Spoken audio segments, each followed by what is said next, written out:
Hello, welcome back to Mr. Arsenal podcast for another match day watch-along. And today, or tonight, wherever you are in the world, it's a neutral one, a non-Arsenal one in any capacity from the men and women's side.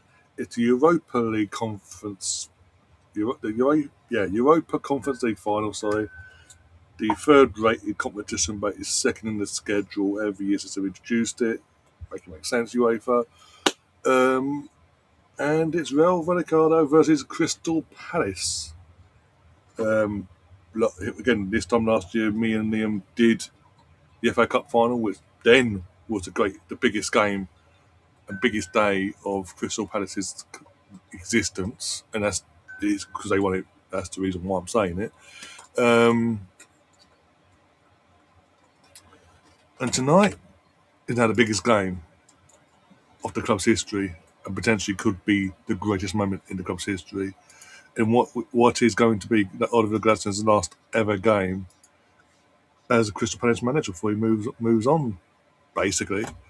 And we find out in the next few weeks when who replaces him, basically. Will they be able to live up to the standard of what he set in the last 18 months? The teams are out on my screen, by the way. Henderson is captain tonight as well. They're buzzing, by the way, with me watch. He's pinging every 5 seconds if he wants to talk. Yeah. Obviously, Catherine's in the chat as well. Liam, again, talk about Liam. Liam will be joining us soon. I sent him a link and all that, but yeah, he will join us very, very soon. Anyone else wants to pop on as well, let us know, and we'll get you a link ASAP, basically. But I've got to quickly get this in.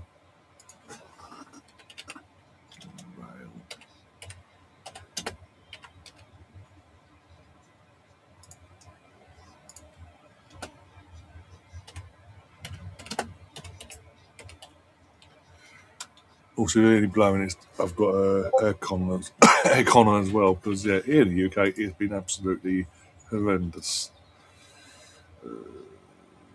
That's the one I want. Who's the actual? I don't care. I don't care. It's a neutral ground technically. Will you lay down for 5 minutes? They're like paying a bum. Team photos are being taken whilst I run around doing that headless chicken.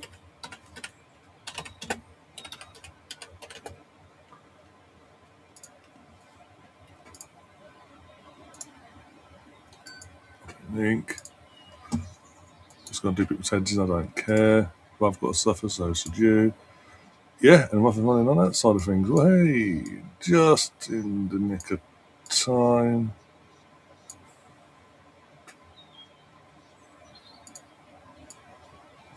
There we go.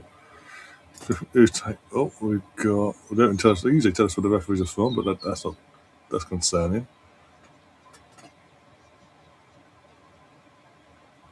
Basically, and also if Palace was to win tonight and create history and continue the sort of English dominance of this competition since it's been made, effectively, they will finally next season be in the competition they should have been in this season.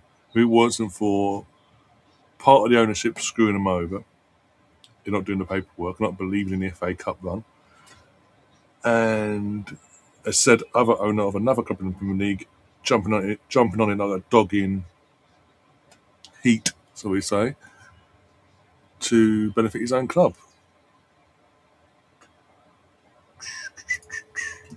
There we go.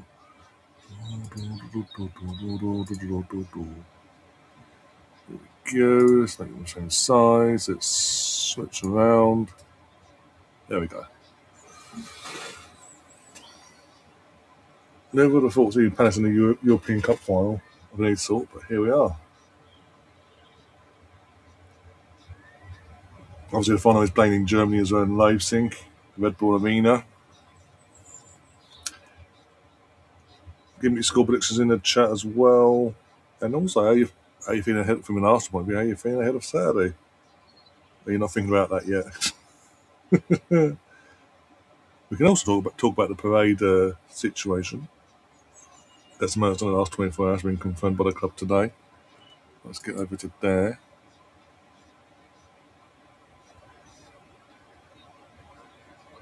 We've got Crystal Palace are going to kick off. Yet again, in these stadiums, executive seats are basically empty, and we're off. Empty at kickoff, that's a joke, by the way. But yet fans get screwed over. Massive stadiums and all that, all these big, massive capacity stadiums. And yet, um, the majority of the tickets go to go towards sponsorships and buddies and all that malarkey.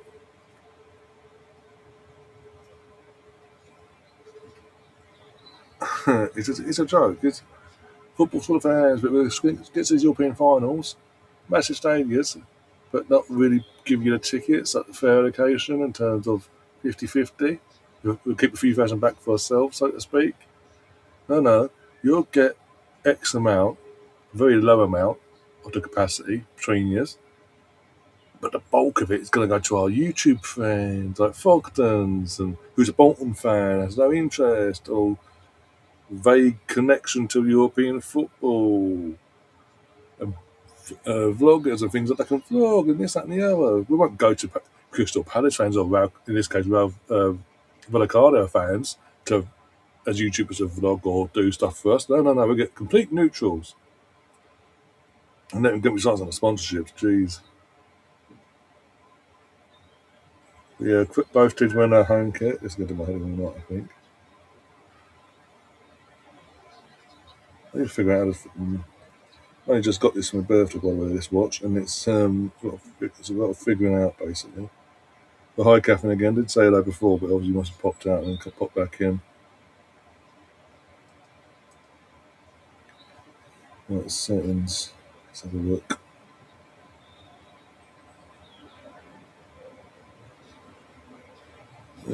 Goal kick.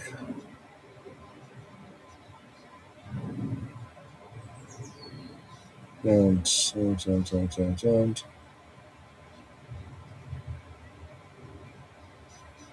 Basically, silent mode, yes. That's the one I wanted. So we might have that every 5 minutes. Going beep, beep, beep, I've had watches on and off. I've got watches. And every now and then I'll put one on. I've got an Arsenal Champions League watch. From the club. Got more smart casual watches, so we say, for the smart nights out, so we say. And then this, as I say, got this last week for my birthday with Mum, Apple Watch. And it's literally just adjusting to it in terms of how it works, all the bits and pieces, and obviously, as I say, the alertness of it. Not, not complaining. It's just when people are bored and that because they're on my phone, with like WhatsApp and all that set up, I get notified. It goes on. No matter what, if I've opened it, it's like, I've already opened it, didn't even know. But now I'll put it on me. I'll just get probably a vibration now, which I can deal with. At least I can check the steps as well with this. How many calories I burn a day and all that malarkey. And my sleeping pattern apparently.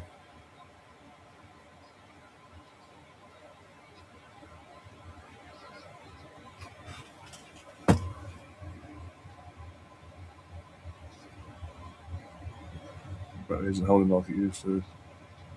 Yeah, because I can drop you a link as well. I did say, I don't know if you obviously weren't here, but I did say Liam's got a link. So he'll be joining us soon. Bear with me, send it to your WhatsApp one sec. He said something fucking lame once because so many fucking people were buzzing me all of a sudden.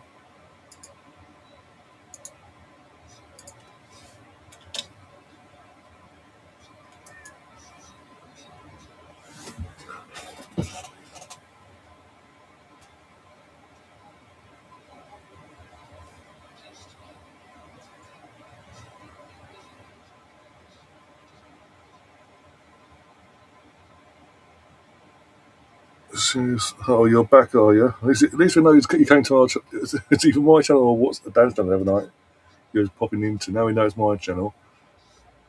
Hi. Uh, let's see if you can do a better job today. What you after your boasting of your craft.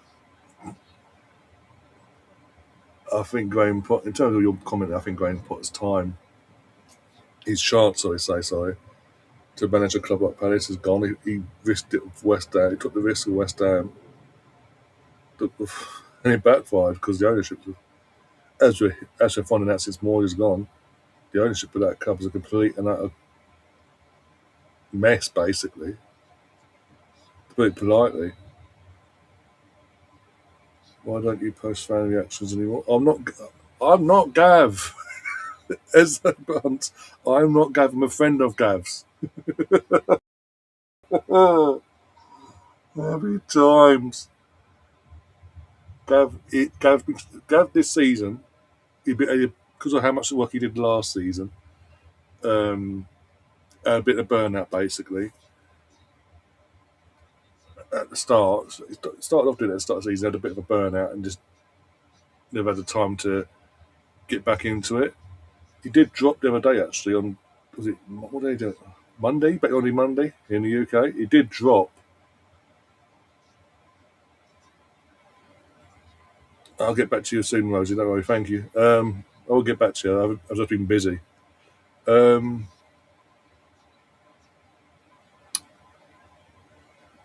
so yeah, he did. Sorry, Gav did drop a 25-26 seasons best of the Flying Pig,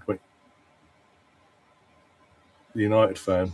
No, I don't know what that is, but yeah, and it's like he's going to start getting back into getting that content back out there. But I'm just here as I'm a friend of Gav's. He's a Chelsea fan for crying out loud. Look what I'm wearing. Look around me. But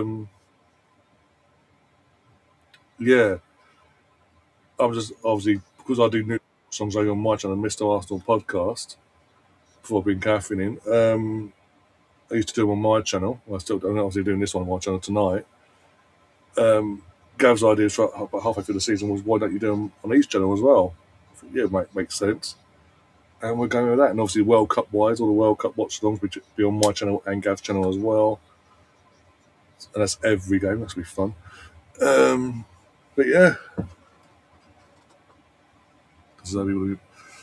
I think after getting a taste of Marseille after Brighton, I think I know Tottenham's a downgrade, but money talks. Players wouldn't pay the money. Tottenham would, and they're desperate as well. Bucket hat's back. Yay. And with frozen lolly. Well, I say frozen, it's defrosted now to liquid in the last 5 minutes. So one sec. Perks of bucket hats. They can sometimes, most likely, usually are reversible. Black hat. There's the cherry.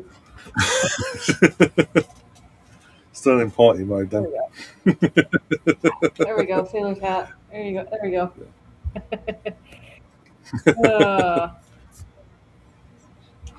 Going through the chat. There we go. Female Gav will be with you. I saw your female comment. Female Gav will be with you soon. Yeah, we ain't Gav. We are not Gav. Period. My name is Catherine Champions. For these champions, I will also just take an England champion today. Yeah. Oh, so go on. 19. Ooh, I'm ahead of you. 9 minutes and 9 seconds. Yeah, literally, I've been sinking my clock. I'm at 29:28. So basically, this is going to be the same thing on Saturday. By the way, you could be ahead of me on Saturday. no, I think you'll end up being ahead of me. It's weird how it works sometimes. I'll probably even just be checking it on like three different manners. So it'll be on multiple streaming platforms. Mm-hmm. Yeah. Whilst we're waiting for something to happen, guys, give us your thoughts on the big breaking news tonight coming out from Newcastle to Barcelona. And Anthony Gordon for was it 70 mil plus add-ons? Everything he is flying to Barcelona as we speak to sign the son do the paperwork as of tomorrow. I think Newcastle need the money. Good place. I think Gordon wants to be continuing to play top tier football, um, which by top tier I mean playing in the Champions League or even Europa Yeah. League. Um, I don't know where Barcelona are getting their money from. I know that last year slash the 25-26 summer transfer window, um, it was very heavily rumored that Barcelona men, who I believe also own the women's team, um, Mm. were close to being in breach of breaking their financial rules, and their remedy to that was to get rid of some of the Barcelona women players. Um, As we're finding out. and they are very much doing that again this season. Hmm. So how they're paying 80 mil plus add-ons or 70 mil plus add-ons for Gordon, I don't know. I have also heard that they want to sign Rashford on a permanent contract and not a loan deal. Though that might actually be retired now that they are bringing in Gordon, Mm. but kind of two different types of style of players. So um, I know of the only one departure, and that is Robert Lewandowski is leaving Barcelona at the end of the season. Yeah. And then they're like, oh well, they should be bringing in Harry Kane. I just can't wait for what's become an annual thing of Barcelona. Da, da, da, da. 2 days later, we can't get him on the books. We've got to sell more players. What do we do? I think part of it though is that Danny Olmo is a Spanish player, and I think Even then, he had, they could only. we, I think they needed to try and free up more room for Spanish players. but they couldn't get that. But my point is, they've gone through a phase now. Got every window, get a player in, so to speak. But when it comes to then registering them, UEFA and on the La Liga point of view, they can't because of La Liga guidelines and for that's FFP for UEFA. And it's like, what do Yeah. we do? What do we do? Bend the rules, bend the rules. No, and eventually, you No, fucking delegate. something interesting I saw in the world of women's football. Tim Stillman had put it out in the most recent Arse blog article that the players that Arsenal women are linked to for free transfer summer signings aren't going to be announced until early July. Oh, for the love of days! So, And the thing is, I know information. the women have been linked with Georgia Stanway since end of January, beginning of February, because she is currently playing in Germany, coming into the last 6 months of her contract. You can open up the contract talks that like that. Her saying, yeah, I want to go to Arsenal, like Arsenal being linked there. It's been going on since February, and it's Mm. if she doesn't sign for Arsenal, it's like, oh holy crap, what happened?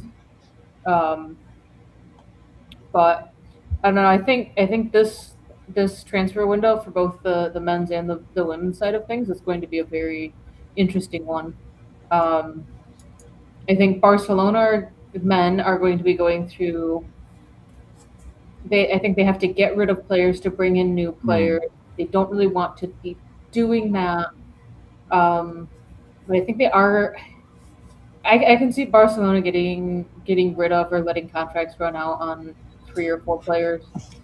So I feel like if they were going to be leaving, and we haven't really heard of like a lot of the maybe the higher profile players leaving their clubs, except for um, John Stones, Bernardo Silva, Mm. Casemiro. Arsenal doesn't have anyone running out of contract that is high enough profile that we would be saying, hey, we're gonna give them a guard of honor as at the last home game. Haven't done like any of that stuff. The other team had a corner, but I think it got put out for a goal kick for a Oh wait, no, Crystal Palace had a That's con the same, yeah. for a goal kick for fouling, I believe. Yeah. I see Arsenal men maybe three incomings, three outgoings, maybe four incomings, three outgoings. Um, let's see, Chelsea. I think Chelsea, because they aren't qualified for Europe, They've got to stream their squad back, yeah. 'Cause I I think they're gonna have to actually sell half of the players that they've brought in and then sent out on loan. yeah, They need to sell half of them because I'm pretty sure they have something like 42 to 44 players that are on their books that they brought in on professional contracts. Some of them they might be able to maybe demote down to like academy because they're 19 years old. Um, but they're gonna. I think Chelsea's gonna have to go through a massive process. I think Manchester City. I honestly wouldn't be surprised if Manchester City, if we see Holland leave and go to like Real Madrid. I think Rodri's Well, gone as well. I actually think with like the whole Manchester City thing, the only logical place for I feel like that Holland could be going and actually have a productive season would be Barcelona, but Barcelona are poor. Um, I would say Real Madrid. I think Real Madrid is his desired Spanish team that he would sign for. Um, but then I don't think you can have Holland, Mbappe, and Vinny Jr. in one team. Um, I know from the fans' perspective, they want Mbappe gone. So if Real Madrid do end up trying to sell Mbappe and get a team to pay, was it like 160 mil for him, Yeah, 200 mil for him, and Mbappe actually agrees to the new terms of the contracts, it's the only way that I can see Holland going to Real Madrid. Um, trying to think, Manchester United are going to be going through a phase. I mean, they're letting go three players, could be four with Rashford leaving on a permanent deal. Um, they're probably going to get five or six incomings. I wouldn't be surprised if Bruno leaves. I'll say that. Palace, we could see a reshuffle with Palace. Benji comes in as their manager after this as well. Because Yeah, that's one thing Palace have been very quiet on in terms of who they're looking at. even Bournemouth. Like The Bournemouth I done it. feel like it was rumored back in January or February that Areola was going to be leaving. Bournemouth and Palace, I can see. The Bournemouth got Depending on the managers that they bring in, could no, be very. Bournemouth have sorted it already. They've got their former Dortmund manager Marco Reus, or Reus, Hmm. Rose, how you pronounce his name.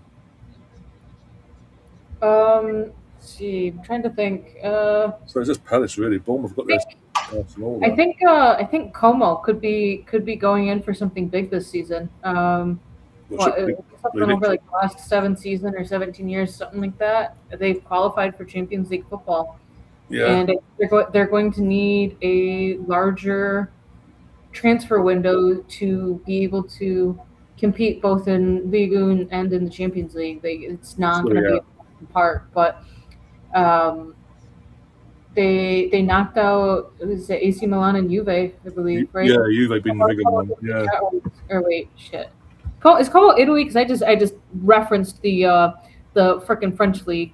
Um, no, Como's what is it? What was it? Massimo Allegri, former Juventus boss. He was at AC Milan. He's left. He's quit his job at AC. oh yeah. Como is Italy, so Como will need I don't know why they either way you look at it. Even though I misspoke, This could Como be. will need a big transfer window to be able to continue to compete in the Okay. domestic league, as well as be productive in the Champions League to I mean, because the more games you win, the more points you gain, the further you get in the competition, the more money you will be getting from UEFA, and I think that will be very crucial for them. But the fact that they were able to go at least in their last 5 games, they went 4 wins, 1 draw in their last 5 games of the league. Um, Finished on 71 points, 1 point ahead of AC Milan, who in their last 5 games, 1 win, 1 draw, 3 losses to finish on 70 points. That cost them. Como finished 2 points ahead of Juve.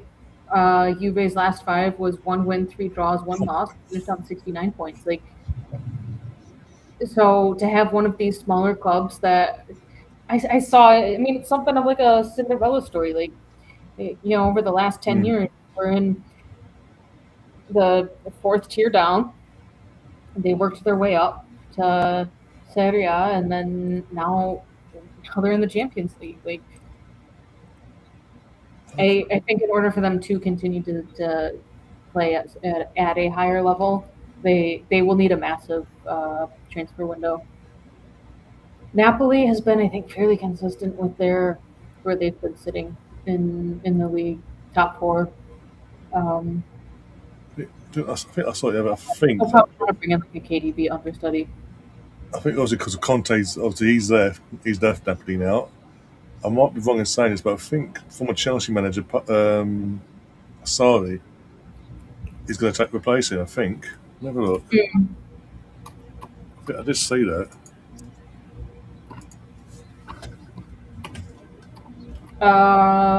Palace just conceded a corner.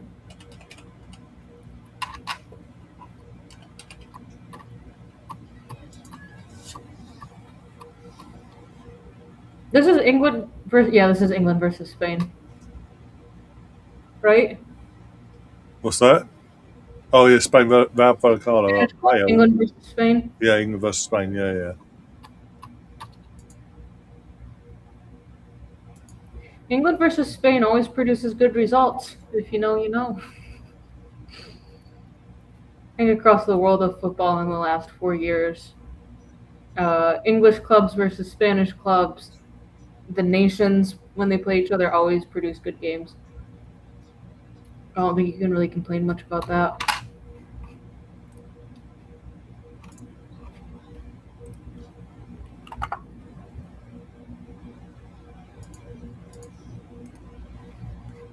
Who's this being booked?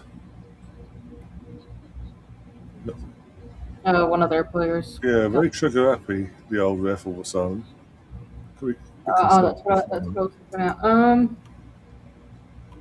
See, so far, 23 minutes in. Only 2 shots so far, both of them taken by Palace. Neither of them were on target. One of them was actually blocked, but no. I'm going to say that Palace fan in the stands ain't seen nothing in this game. You keep wearing that hat or costume. Oh, I missed that because I was looking for. Here it is. Eagles head. So they have committed 4 fouls with 2 yellow cards. Palace haven't committed anything. So I don't even know how to say this club's name. Rayo Vallecano. I can't pronounce it either now. Yeah, so you're gonna have to be careful.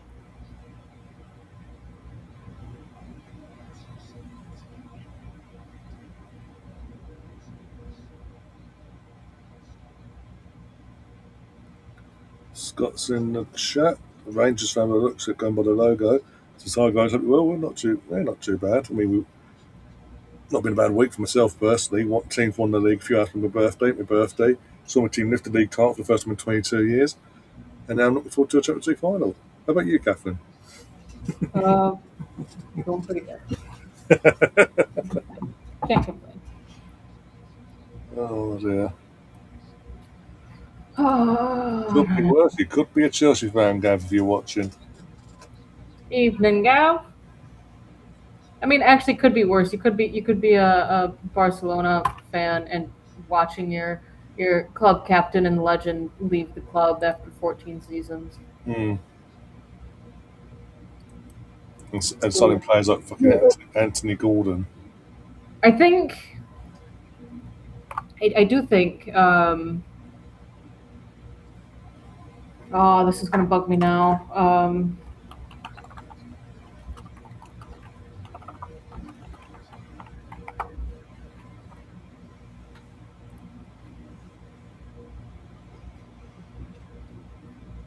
Player records. Yeah. It's most appearances. I want most goals. 672. Oh, wait. 672 to 232. Jesus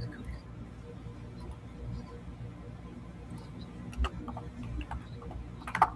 Yeah, still celebrating Scott, by the way, but well, I think no matter what happens on Saturday's game, you're going to see what you've been seeing all week for the last week is nothing to what you're going to see on Sunday. To the point where the Islington Council crapped their pants last week and then changed the entire route. So Arsenal fans are no longer getting a trophy lift and speeches and all that at the end of it all.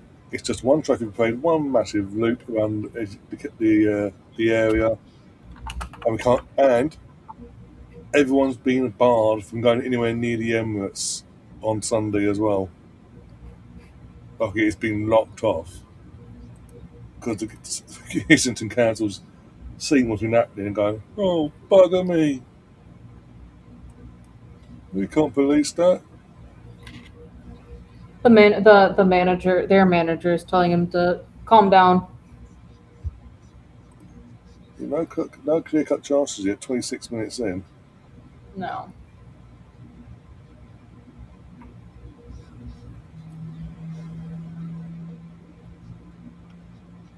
No, I don't want these. I want. Thought she'd scored more, but okay.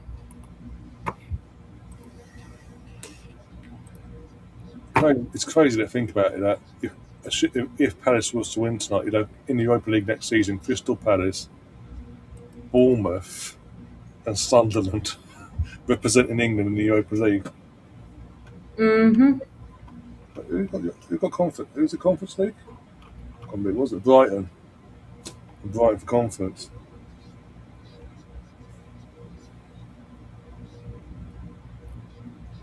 I believe all time in both appearances and in goals.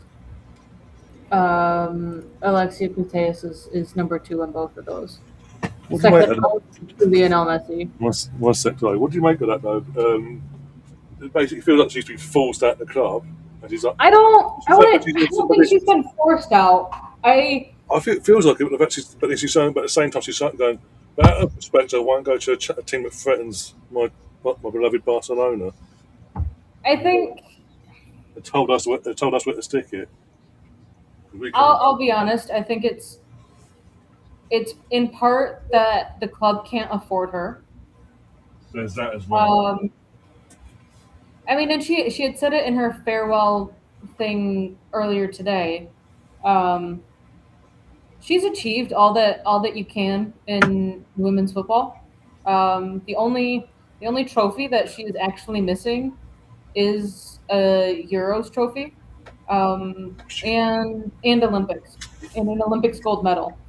Yeah, that's true. So, but she has competed at all available events. So I think their academy program, La Masia, however you say it. I'm not Spanish, don't come at me. The 2 years in high school didn't help at all. But their academy is absolutely insane, and I have a feeling that she knew. I mean, she had even said, "I knew at the beginning of the season that this was going to be my last season for the club." Like she knew that back in August. So I think it's very much this truly was the right time for her to leave the club.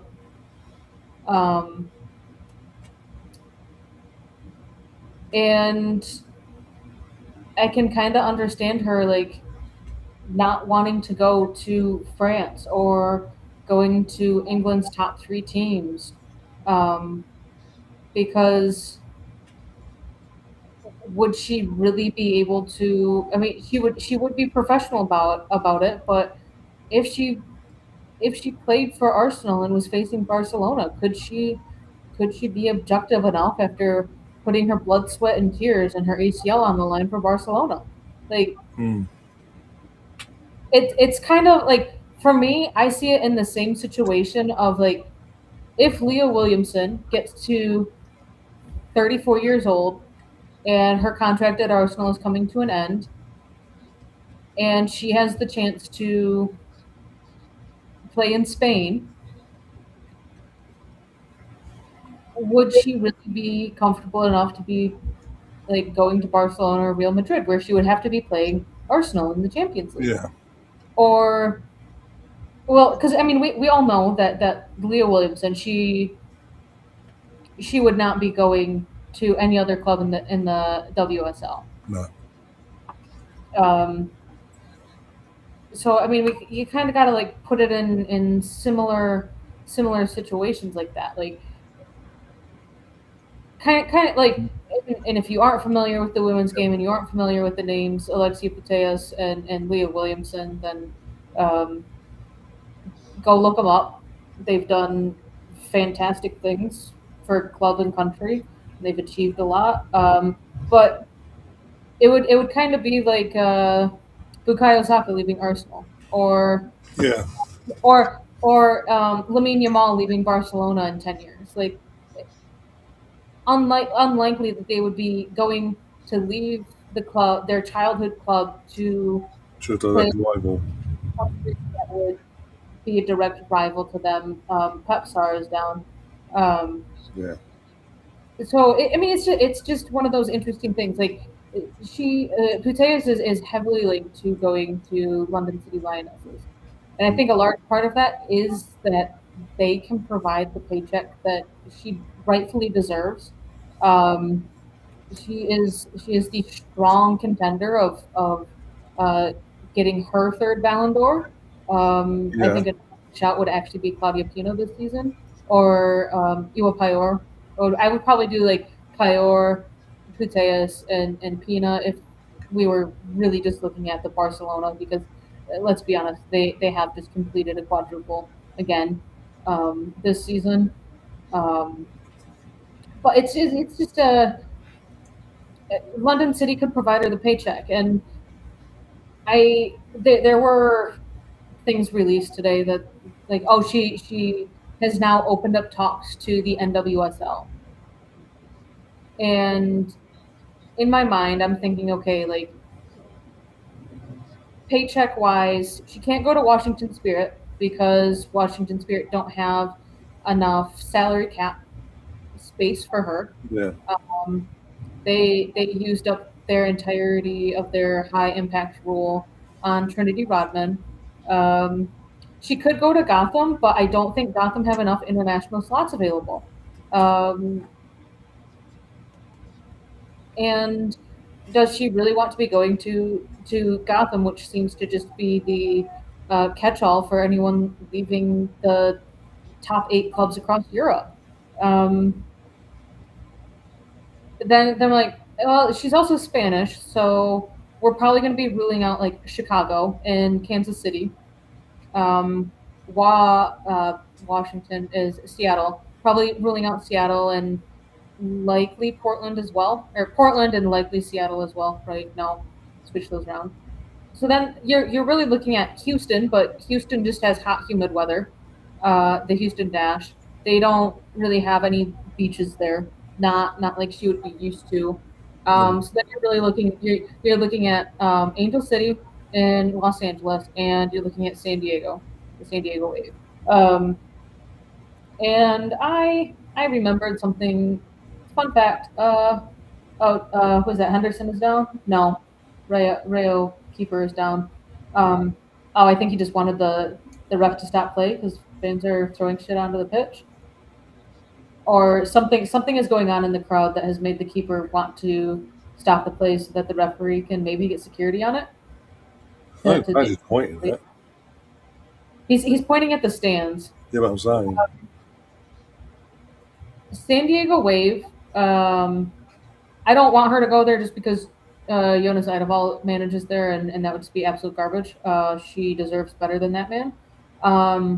But with the introduction of the high impact player rule for the 2026 season, um, San Diego Wave signed Katerina Macario from Chelsea and have pretty much used up all of their salary space that they would have um, for high impact players. So, weather wise and maybe some money, we're looking at her going to Angel City if she's coming to the NWSL. At least that's where logically I would be thinking she would be going. Um, yeah, she wouldn't be going to Utah, Boston, or um, Utah's the middle of nowhere and kind of just a weird state in general. There's not really much around, uh, much to do in Utah. Um, Mm. Orlando, she could go to Orlando, Orlando Pride, play with Marta. Um, I would say absolutely don't go to North Carolina. Denver is kind of the middle of nowhere. I mean, yeah, looking at this, in all likelihood, if she's coming to the NWSL, I think her most realistic spot would be Angel City.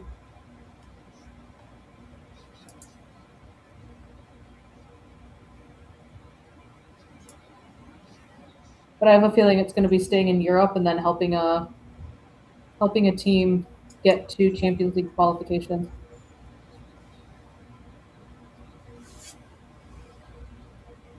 I really don't know what's going on here. Let me look at the commentary. Oh, it looks like medical emergency in the stands. Because What? as I looked up and there's a medical team with one of the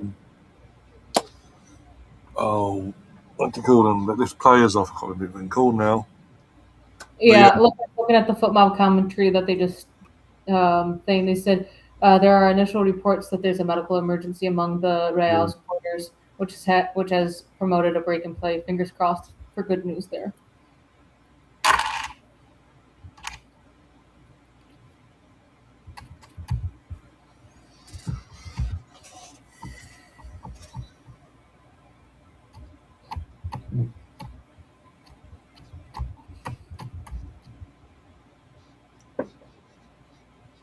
The ref's making them play on now.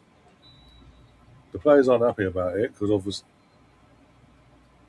the players aren't happy because obviously the person in question has not been treated and escorted out of the area.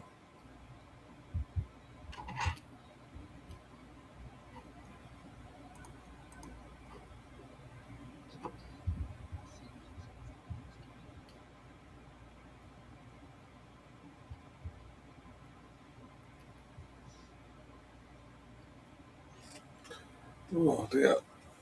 Yeah, no, definitely think men's and women's football this year will see some crazy transfers. Well, that's the same one. We've got another here. Why we been live? Got another here we go from British show. Again, we knew it was coming. Andy Andy Robertson's going to Tottenham on the free. Oh, yeah. That's what you need. You just escaped relegation. You just survived a relegation scrap. I know. Let's get an over the hill fallback. This will be our first choice next season because we're Tottenham. Because that fixes everything.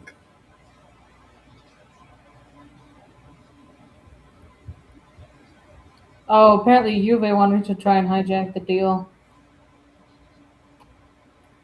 But Robinson was wanted by Spurs back in January. Yeah,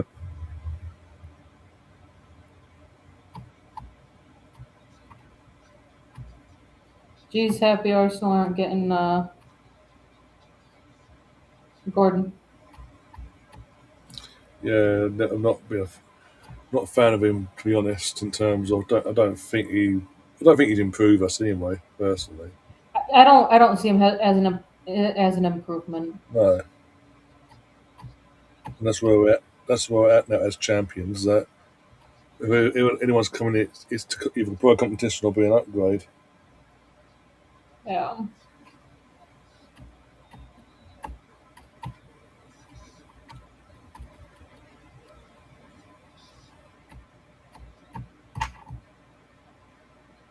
Barcelona women won their last game of the season, and it was also their last home game. 2-1 today. Oh, okay.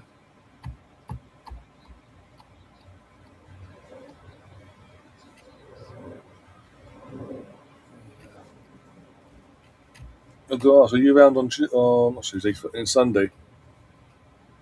Me, am I around Sunday?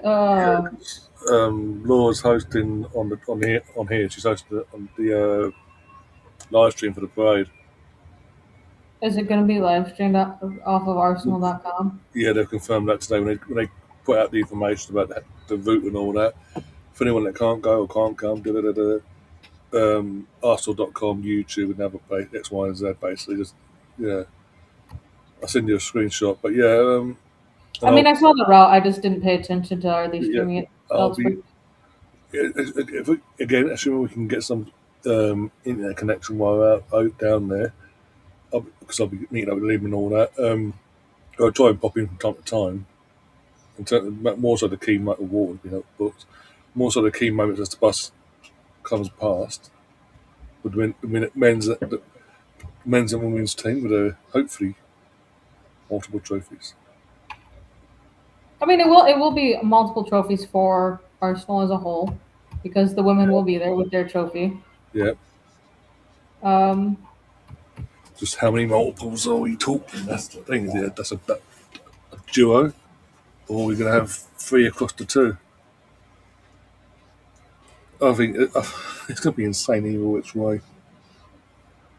But yeah, what time? try to pop in and give you perspectives and all that. But we'll be filming stuff as well on my phone. You mean you probably aren't going to be able to walk alongside the bus like the Manchester City fans were? I doubt it. Being as we're a bigger club and all that. We're rumored to be having at least 500,000 fans at the parade. Bitch, please, you're probably going to have at least 1 million. Yeah, it's gonna be Look at how many people on a random Tuesday night. It's gonna be. I think it's gonna be like no matter where we go on the route, you're gonna be like sardines basically. Especially as the bus comes past your whisper. Did they just call handball?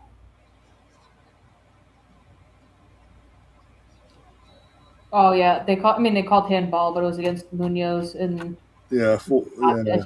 Box. It's going elsewhere. All right. Bit of a late call, though, considering what could have happened.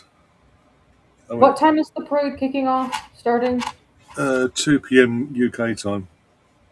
2 p. Oh, that's what 14. 14 minus 5 is 9. I should be around. Yeah, I was just thinking, obviously, because of her and James will be hosting, and we're just between us now trying to get as many people on us that can't go or won't be able to go on here as possible, basically. Just again, and as I say, me and others will pop in when we can, before, during, and after.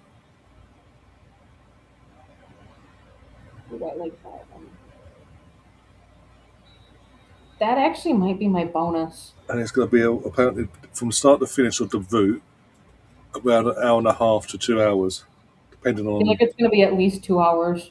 Yeah, I think it's going to be even just a bit longer than 2. I think they're going to struggle getting through the amount of fans.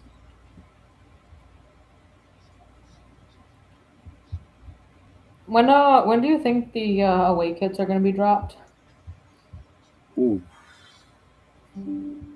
Trying to fucking think now. When did they drop them last year? The home kits always dropped first at this time. I don't know. I'm trying to remember myself now. The away kit was on our tour last year. They dropped the away shirt, and then the third one was dropped for the Emirates Cup. So I think we got. Wait for Catherine to come back.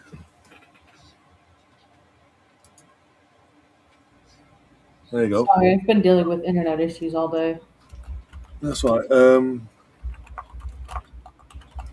So I'd assume the away one will be dropped on our tour of Dublin, basically.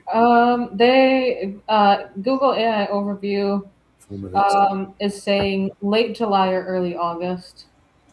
I think that one. Oh, there we go. David Ornstein stopped the bomb. Okay, one sec. Let's have a look. About Arsenal. Let's have a look. Okay, Arsenal looking to sell Jesus basically. Arsenal demanding up to £20 million for Jesus this summer. Inquiries for multiple clubs. Okay, so his contract isn't up. I thought it was up this summer, but okay.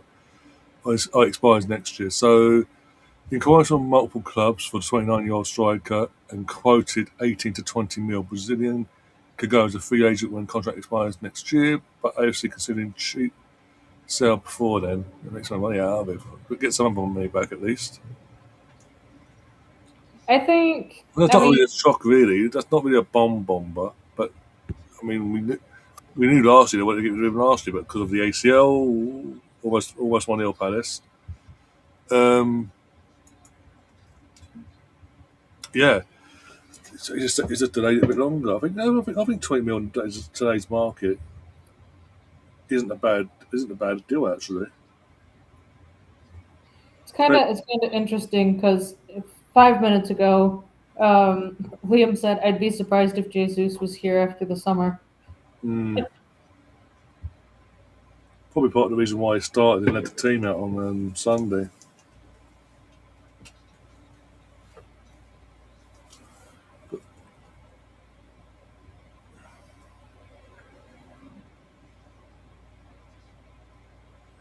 It's a shame really. Again, with Jesus, he started off well until that World Cup, and then Interesting. Dean is saying that uh, one motivator for Jesus to stay in England, and maybe it's just to stay in England, probably easier to just to be staying with Arsenal, is that he'll soon be eligible to receive his British citizenship. okay, Um, oh me. I, it's weird to say, and I get the feeling that he could be going back to Brazil. I don't know why. Mm, I mean, if he's going to be staying in the Premier League, so let's be honest, if he is close to getting his British citizenship, he's probably going to be staying in the Premier League, um, or wanting to stay within the Premier League. I'm trying like Brighton maybe. Bournemouth is kind of mm. If he stays, wants to stay in the UK, yeah, I think one of the clubs in Europa, maybe, yeah, he wants to play in European football. the Premier League. So again, I can't see him. I mean, he's not going to be going to City. United have no need for him. Villa maybe. If Villa want to do business with Arsenal for Jesus, could maybe try and leverage that to like maybe get Ali Watkins or not Ali Watkins, Morgan Rogers out of Morgan it. Rogers, yeah, that's the point. Um, Liverpool have no need for him. Bournemouth maybe. Sunderland could probably do with another experienced striker. Bristol going into Europe next season, yeah. Yeah, That's why I'm thinking Europa and all that, yeah. could go join Xhaka.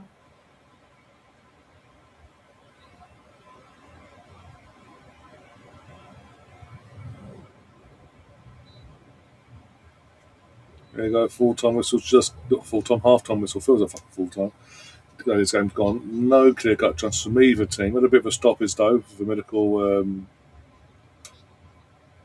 grounds in the crowd. Apart from that, again, there's nothing really to talk about in terms of the game. It's just been very Boring. basically boring. Like neither team wants to blink basically and give away any advantage to the other. Total of 6 shots, none of them on target.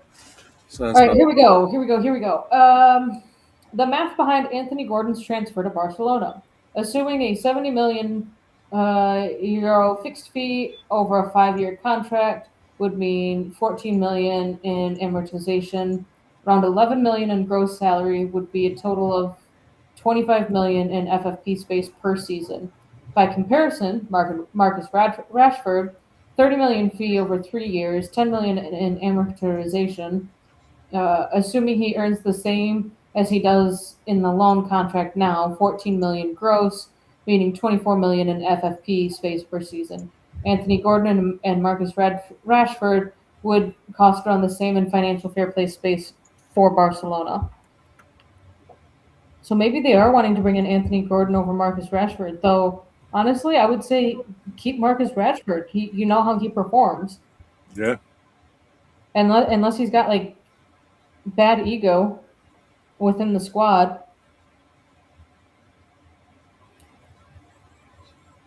Is she leaving?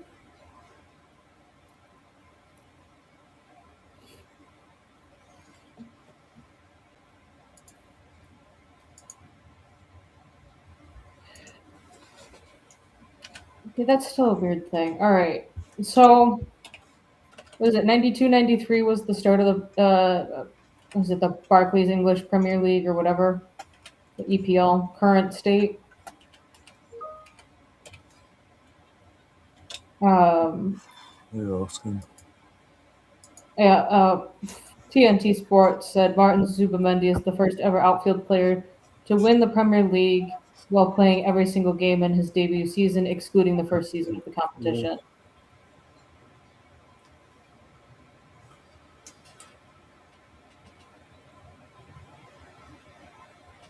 Yeah. Especially when he's come from a league that's like it's used to having a 2 to 3 week break, if not a month off at Christmas, basically his entire career. So he's used to having that period of rest. But he's not had that really until the last few weeks where he got rotated in and out by Oh, the that's schedule. what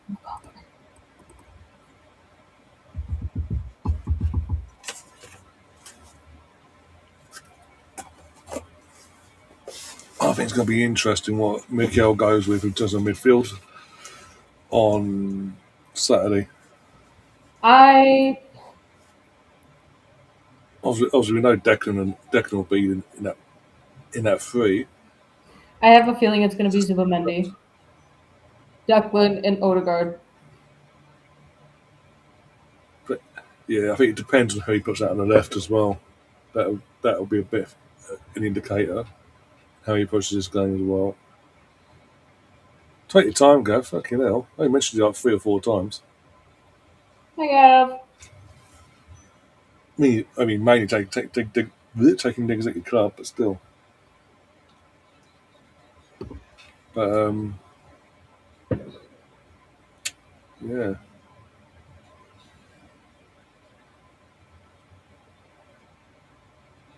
Shit, I need that. That's gonna help out a whole lot more. Um, nope, go away. but Come on. we'll talk about team like transfers and all that. I think even that season for WSL, it's going to be interesting. How our players, our new lot settled in, but also how we've mentioned it before, how Man City adapt to having Champions League and defending their title, got back and forth, and Chelsea's in a rebuild. Again. Yeah, again.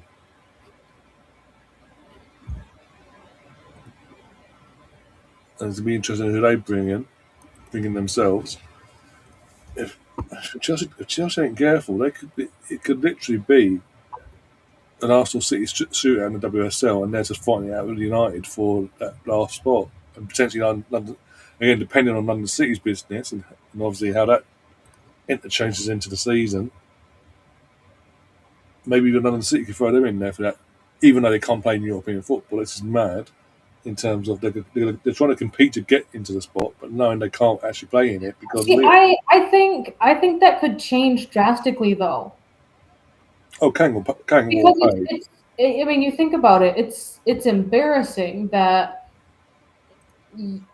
you play in a farmers league. You average just over 3,000 fans in your league. You had an average of 9,700 in the Champions League games, Mm-hmm. and you just got absolutely pumped by Barcelona in a final, which is not the first time. No, like I tweeted out or posted out whatever on X. Not ever beating Barcelona in a Champions League final isn't for everyone. Yeah, let's see, here we go. All right, November 10th, and then AFCON started, and then we go 2026. Then we go March 23.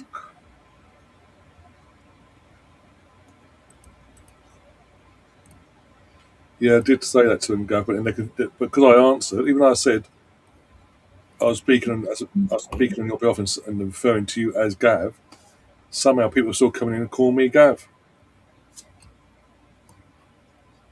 Let alone what's surrounding me and what I'm wearing.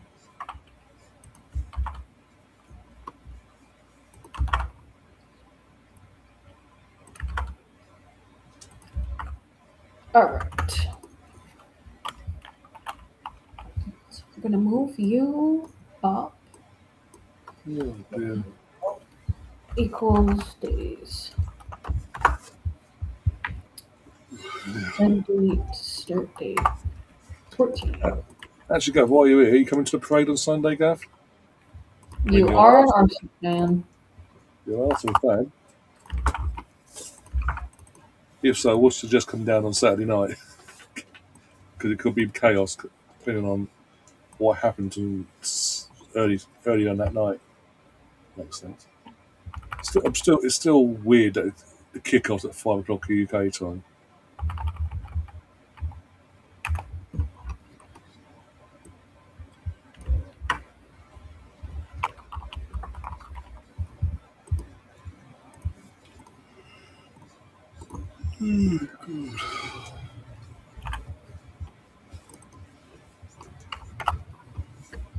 I'm getting something interesting set up for you. I think you might appreciate it, but I need to finish the formulas on this. All right. One, we're gonna say Screw City because I don't have their schedule up, and again, Screw City. All right, so there have been, or by the end of the season, there will be 63 games So yeah. that Arsenal will have played. 63. Oh, 'cause, yeah, the We've format. played Yeah, 62. The final is 60. The Champions League final is 63. So 3 games, and we started out the season. This is everyone, and this is specific to Arsenal's schedule for the entirety of the 25-26 season. But everyone started the season with no additional competitions that they were playing in. Arsenal had 3 games in 14 days. Then we went into international break. Then Arsenal played. I need to move this over. 7 games in 21 days. Um, yeah.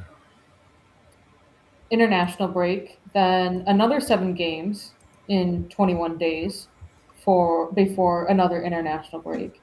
And that last game was uh, Sunderland, November 8th. It was a 2-2 draw. That was November 8th. Then we start North London Derby at home, November 23rd, right after an international break. So not even 15 days rest for all of the players because a lot of them play internationally. Yeah. So we went from North London Derby on November 23rd to Carabao Cup final on March 22. 33 games in 119 days.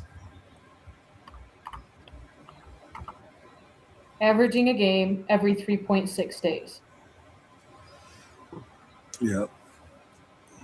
Then international break, 5 games in 14 days. And we will be ending this out after we get through the final 8 games in 35 days. this divided by 3. So we started off the season a game every 4.6 days. And then we were going into a game every 3 days to, again, after an international break, averaging a game every 3 days to then averaging a game every 3.6 days. Our month of April, 5 games, 14 days, averaging a game every 2.8 days.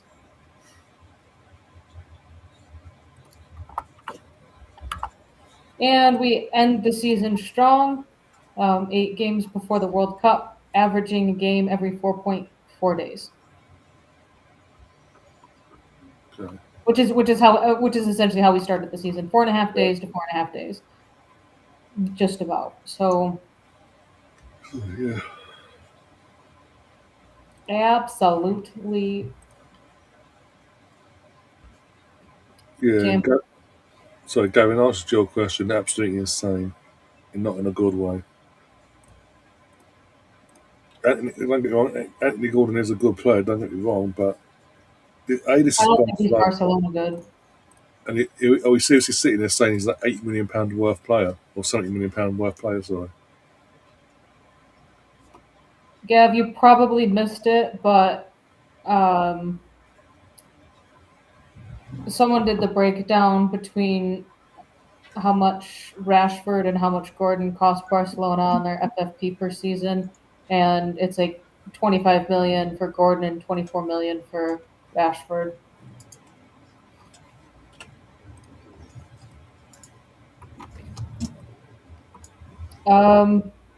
So if Arsenal score once against PSG, Yeah. they, excluding the penalty shootout goals, um, they equal their 2016-17 goals scored record, 121 goals. They score 2 goals, they break it with 122 in the season. But as it stands, for across all competitions, excluding the penalty shootout, which would actually just add 1 because we won that 8-7, Arsenal have had a goal difference of plus 78 across all comps. Not too bad. Not too bad.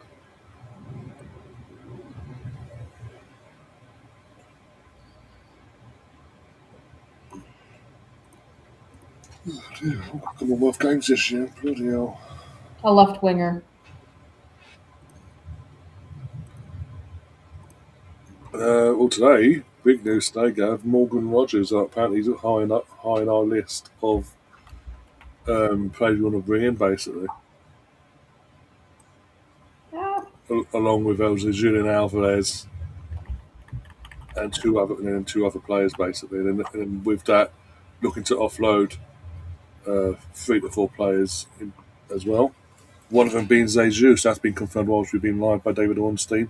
After looking to get at least £20 million for him. And there's clubs that are interested apparently. So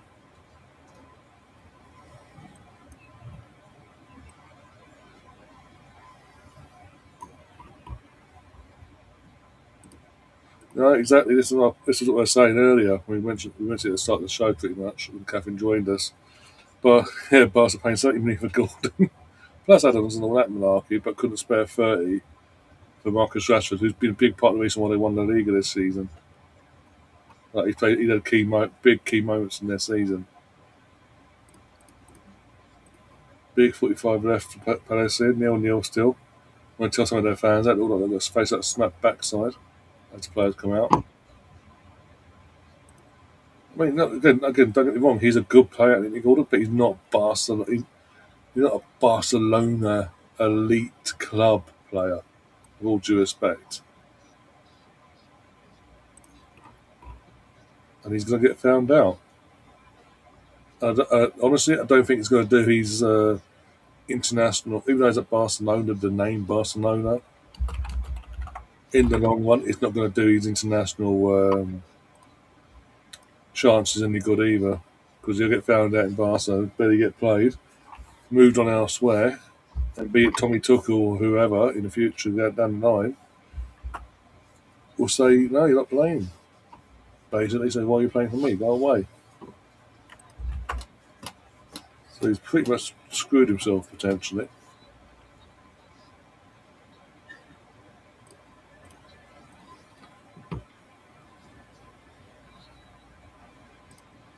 And run away for the second half. Once I get cracking with it, I've got that up there. He's on our list as well. Let's be honest, with all due respect, Gav, who's got more chance of getting Morgan Rogers out of Arsenal and Chelsea here? And the price they're looking at, Villa are looking at, is 80 million.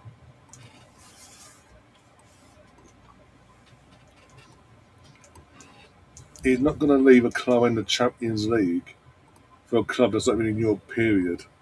And every season they yo-yo for being in Europe, out of Europe, Europe, out of Europe. If he's going to leave a Champions League club in Villa, he's going to come to another Champions League club that's a step up and competing on all fronts. Morgan Rogers to Chelsea with what money? All in. Oh, unlucky. Unlucky my chair. Throw in there. All right, let's see. Both. Let's see. Carabao Cup. Did we have the penalty shootout in the Carabao Cup? No, that was. Yeah, that was the Carabao Cup. All right, so minus 87. Okay. So in the Carabao Cup, wait, for Arsenal, 17 minus 8.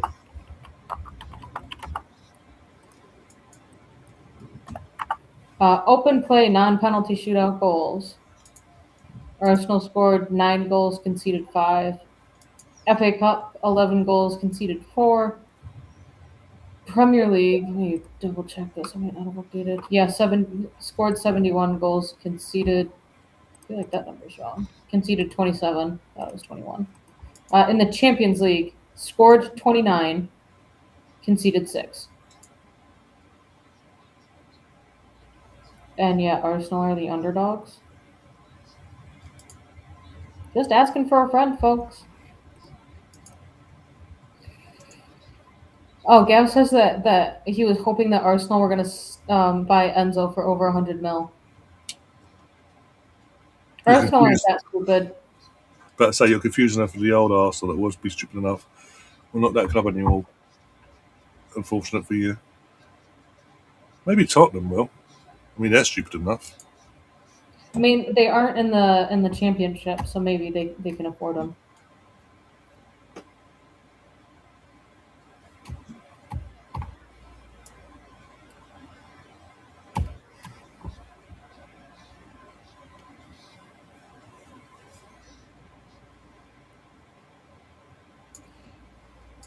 Anfield Papers, this is 7 hours ago. I'm not sure actually how legit it is.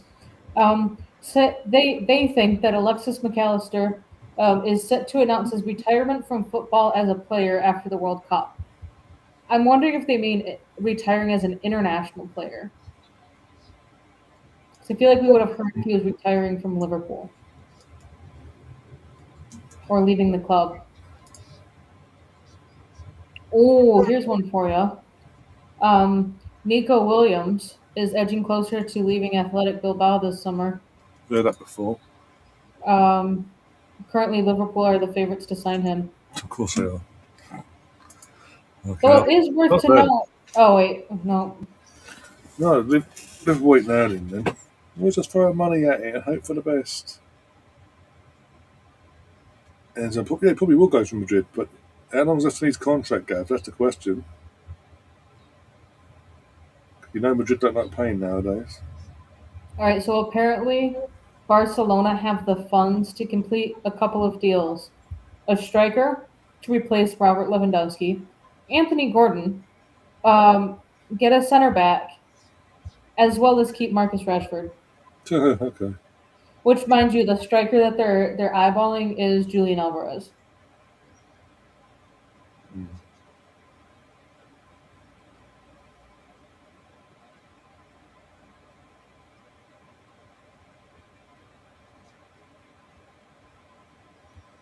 if I meant on Griezmann before, my parting words to bloody Julian would be, I made that mistake. Look what happened to me. Don't make the same mistake. Going to Barcelona.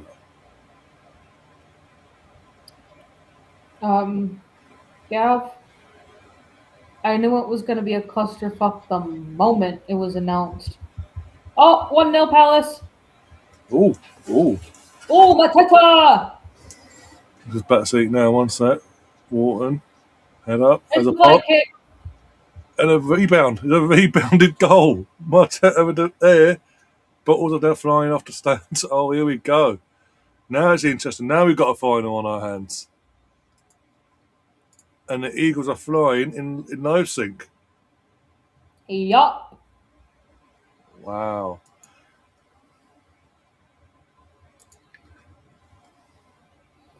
Um, so, to put it as nicely as possible, you cannot public travel, like, sorry, you cannot walk in the US like you can in Europe. Walking, like when you're in a major city and walking to a stadium, that is not normal. And I don't know why the videos are just coming out now, considering is it MetLife Stadium, the New Jersey stadium that they're calling New York, is was announced a long time ago. But that stadium is in the middle of fucking nowhere. It is surrounded by apparently swamplands and interstate highways. Like you cannot walk there. You can barely get public transport there. Um, and honestly, considering the way that ticket sales have been going, or I should say not going, I am not surprised, like at all. Arlington, Texas. Yeah, Arlington. It is Dallas Stadium. They're saying it's in Dallas, but it's not in Dallas. It's in Arlington. Um, and Dallas has absolutely no public transportation. So you're Ubering. You can't even get a train. At least in New York, you can get trains out to New Jersey. I think California has some decent public transport. Um, so So, yeah, I've seen the replay of Sergeant. so they'd have to Uber or rent a car or make sure that the hotel arrangements that they got or the living situation accommodations that they got are relatively close to the stadium.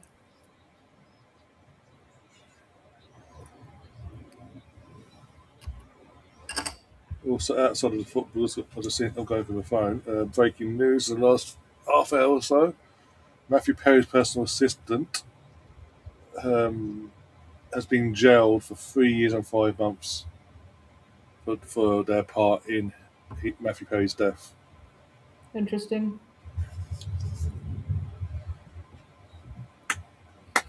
Again, Mr. Who I can't pronounce, I'm not going to try and pronounce the last part of that name there.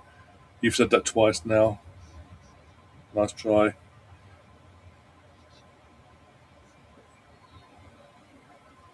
The Arsenal Pulse just tweeted uh, 34 minutes ago the eye emojis with the French flag. Yeah, I saw that myself as well. I was like, okay, Isn't Krupi French? might be. Genuinely can't remember. I can spell his name Surely. right. Yeah, he is. I wouldn't mind him. He gave us the easy go ahead goal.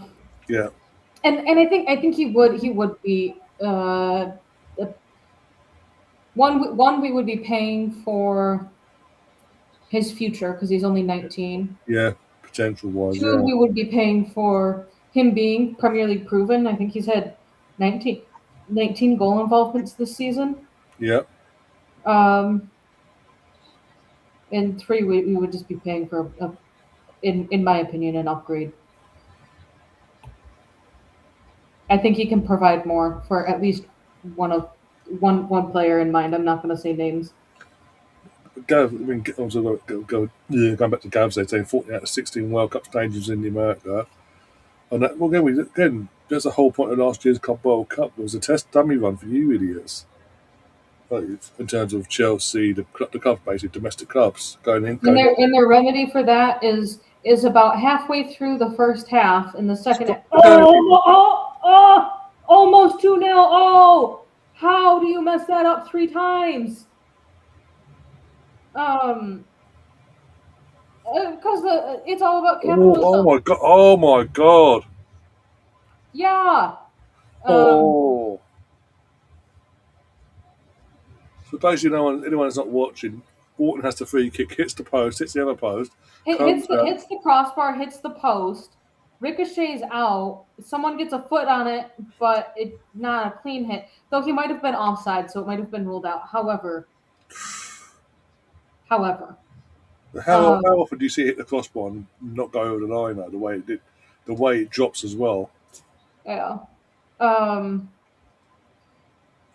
mean, it's gonna. There's a reason that they said. I mean, besides capitalism and getting more adverts in there, there is a reason why they said during every World Cup game we will be implementing first half times and second half times for hydration breaks. It was another chance right there. So not just that, is obviously what was it? Was it again Chelsea's game itself? One of Chelsea's knockout games. I think it was at Benfica. It just got stopped for like 2 hours because of potential weather warnings coming their way that for public safety. To have to stop. I mean, there will be several stadiums that realistically you wouldn't need to have hydration breaks in because the stadiums that they have roofs on them. And the reason why America doesn't have public transport is capitalism. Why build a properly functioning rail system to stadiums or have better bus transportations when you spend say $100 million investing in a really good rail system and keeping it maintained for the next 8 years, from airports to stadiums to main downtowns.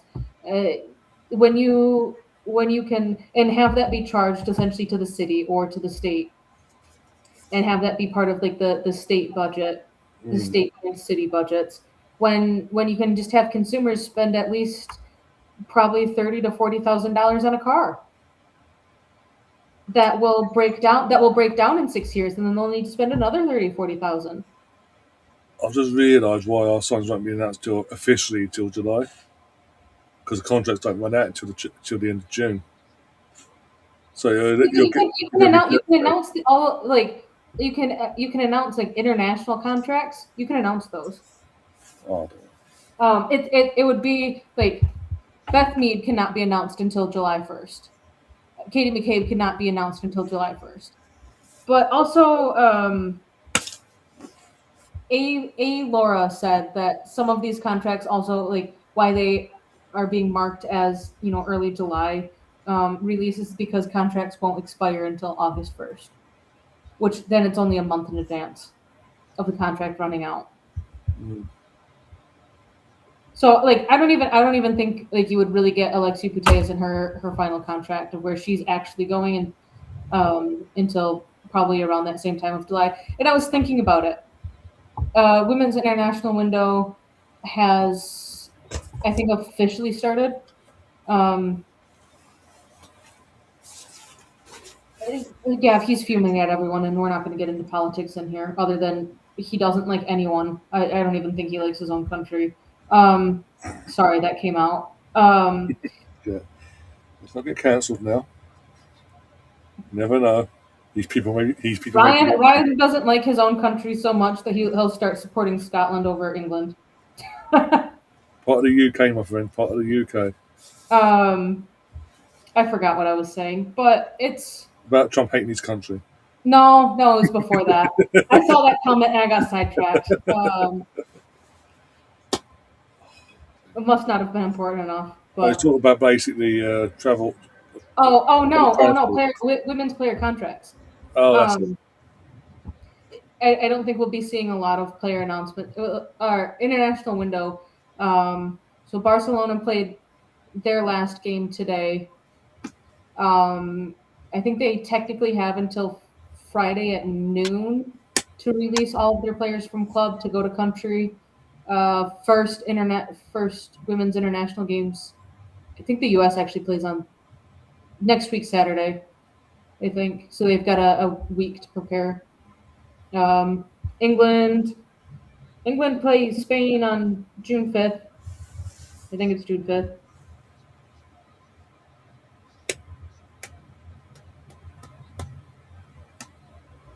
Uh, Sorry for the noises, everyone. Uh,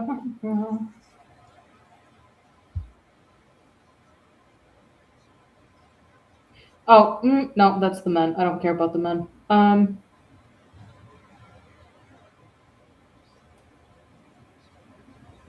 Thursday, Friday.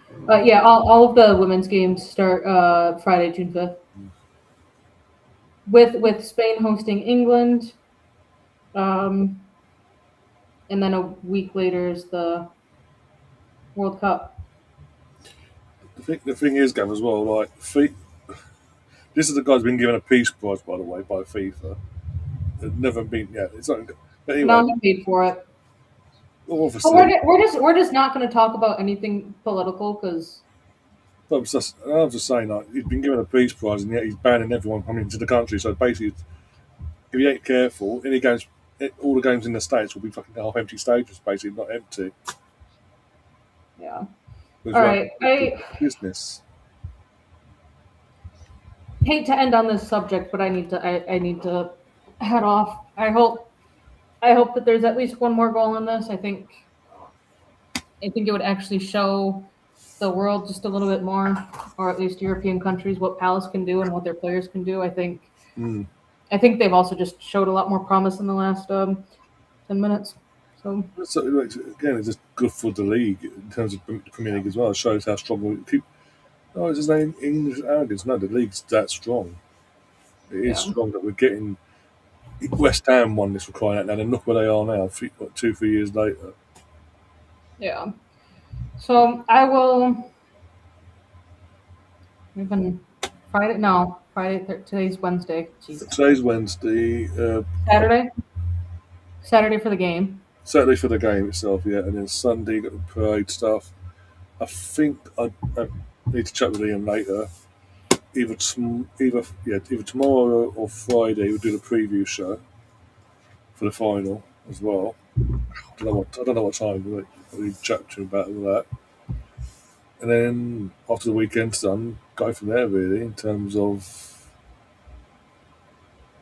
what we'll do next week basically. Yeah. There's only like 2 or 3 weeks into the World Cup. You know. Yeah. You're being optimistic. I will say you are being optimistic about covering every single game because, well, There's plenty of there us is one game that's on at 1 a.m. my time, which means that is fully on you, which is 6 a.m. kickoff time for you. I was going to say, there's plenty of us around as well. Not just myself.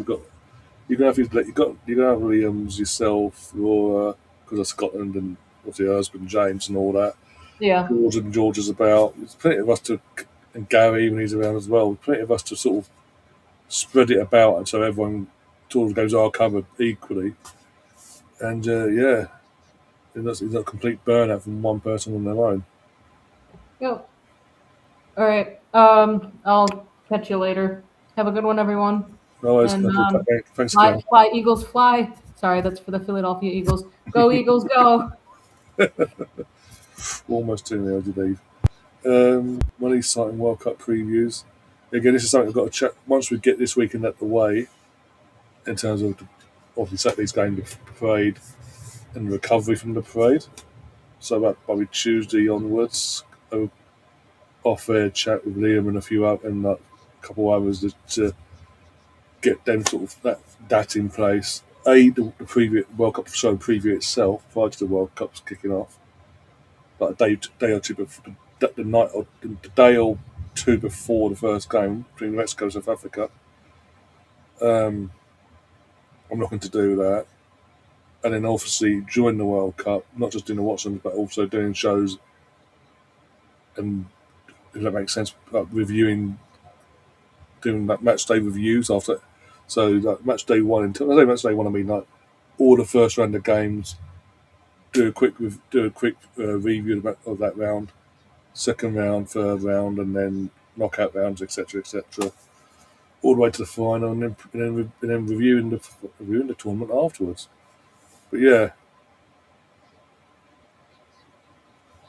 it's only for the group stages, only for the first 2.5, 3 weeks though, because once from what I can make out, once it's in the knockouts, it's workable, like in terms of normal timings and all that mainly. It's just with obviously because we've got so many more teams now. We've got fucking 80 versus Scotland at 3 o'clock, for example. Another games will be at 3 o'clock as well, 1 o'clock and all that. It is what it is.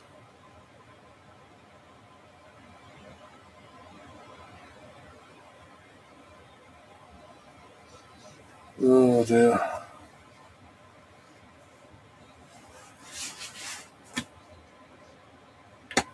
I'm gonna get myself a World Cup chart as well at some point, so I'll keep up to date with everything.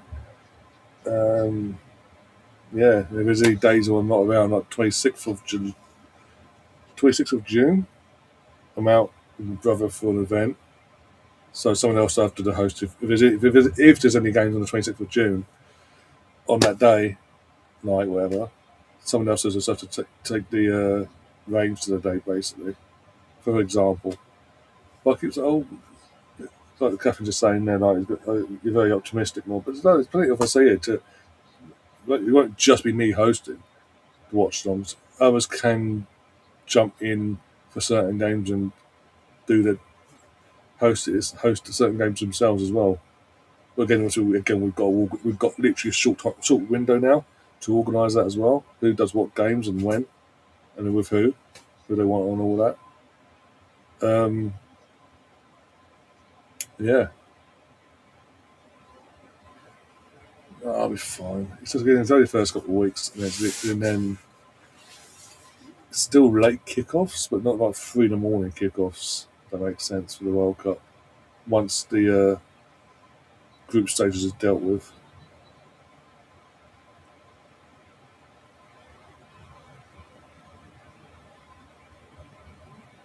Yeah, I need to. Yeah. Also, Liam's not got on yet because one of these boys have been like paying the back, so his words, and trying to get him down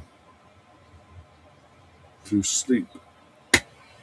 But once that's all settled down, he will pop on at some point, and he's got even more reason to get on quick because obviously Palace are about to make history. They're literally just over half hour away from, or just just over 20 minutes away from making history again for the second time in 12 months. Buy yourself a load of Haribos, Lucasade, original or tropical, whatever. The occasional the Monster energy drinks, depending. He didn't actually say. He didn't say which one. He just said one of the boys is playing up and apologising. I did that. Said that to apologise. He ain't missed. This was at half time. So he ain't missed much. It's nil. Practice 0-0. Obviously, I'm hoping that obviously whoever it is settled now and he didn't miss the goal because that'll be annoying because obviously he'll probably settled it. Well, if you had it at the time, he's now settled. He's missed a goal, but this is the only goal I've missed it. And being he's from that area as well, in terms of Croydon, I mean, growing up and all that. As we saw last year, does keep an eye out for him and all that. He's got friends as well from that area. Oh, my leg. Oh, my leg.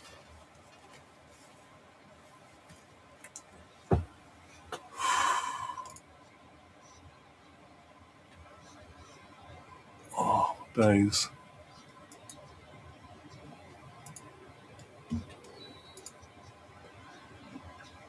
Oh, I've been taken off. I didn't see who came on. Bear with me on that one.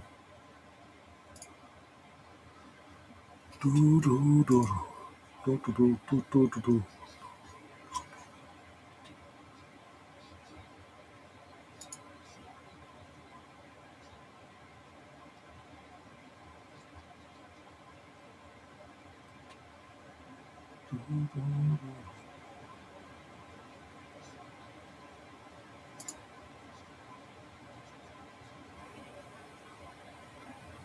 Yeah, he's not even chatting in the group chat on X.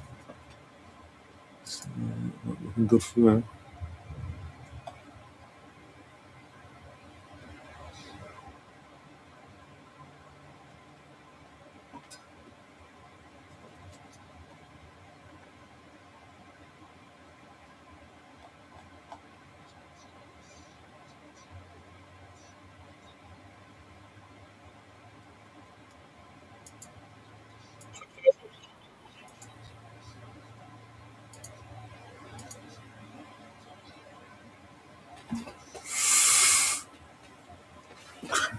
Now.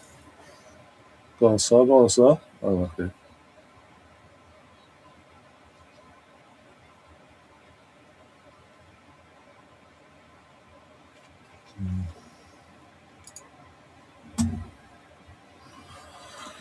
Oh, dear. Outcome. Boy from Rail. I say that. I don't know. I don't know.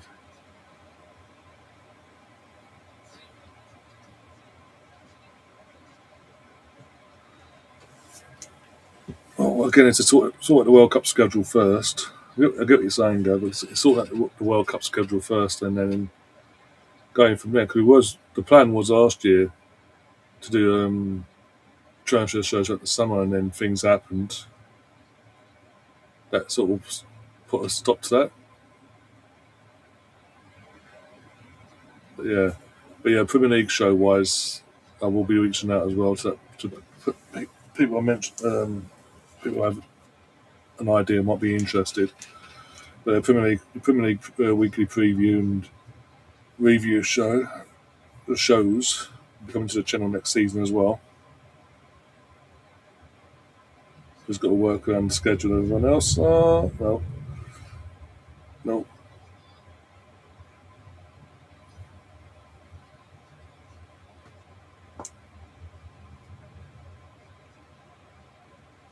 I think in terms of transfer, barring anything may happen before the World Cup, that bulk of stuff is going to happen. Not literally coming to the end of it, or literally within 48 hours of the World Cup ending, everyone's going to start clicking the gear for the rest of the summer window, basically before the season starts.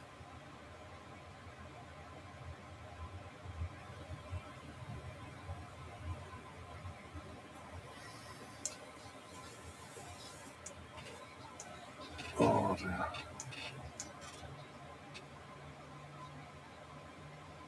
One of the teams here will yield to the pressure of the government.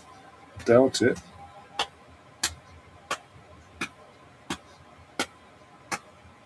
I'm sorry. The Champions League final should be free to air.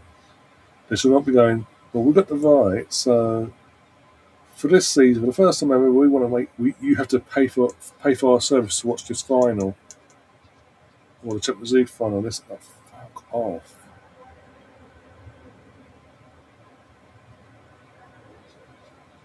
Let's just greed to the highest level.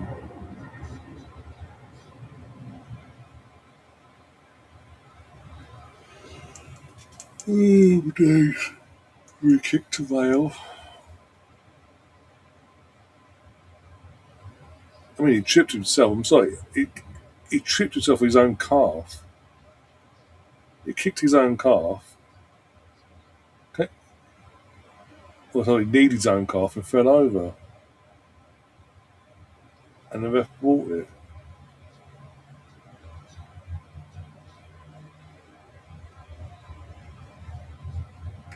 Pino's been booked.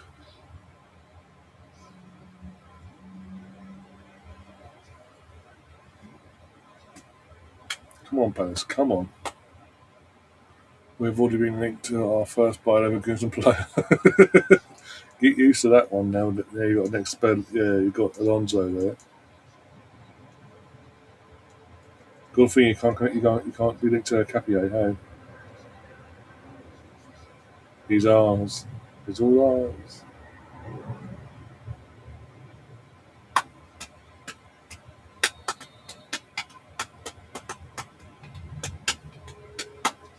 Something special. That's over. Last week, it must be. It's either very very humid in Germany tonight, or Umbro making really bad kits. Substitution for Palace. Strand Larsen's coming on for the goal scorer Mateta in his last 15. I would have. If you bring Strand Larsen on for Mateta, I personally would have held off another 5-10 minutes to do that. But oh well.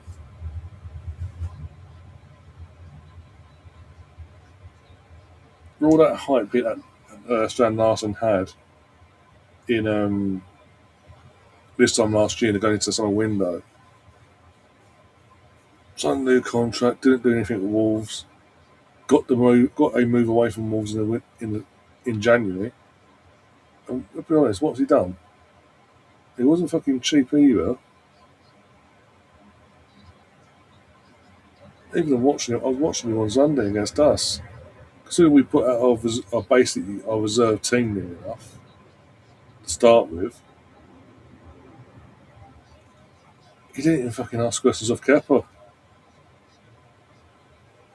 Well, that's a Mateta and all that had to come on to ask the questions near the end.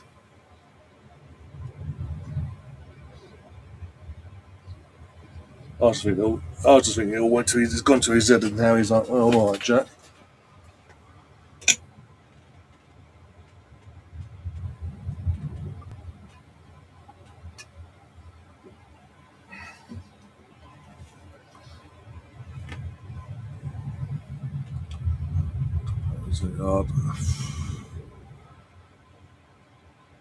This is the thing with your ownership now, Blueco.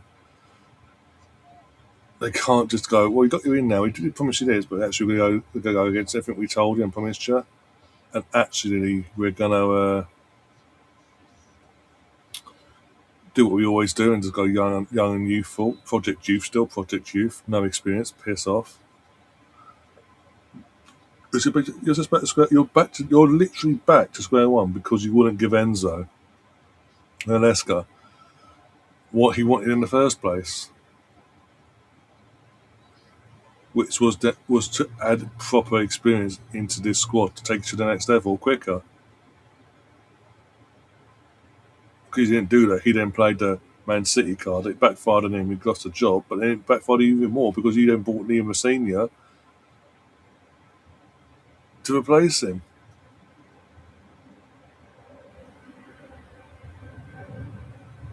Did this whole promote Ravine and look what he did for your season. Your odds in terms of start of the season, you were one of the heavy favourites to keep hold of your top four spot from the previous season, and you're doing all that. You're there. You're up there, top for the Champions League spots, and you went nah. Lima Senior, no, no, no, no, no, no, no, no, no, no, no, no, no. Lima Senior, bring him in from Strasbourg, one of our sister clubs. You can do a job. You know the Premier League. You know the levels of Chelsea and all that, don't you?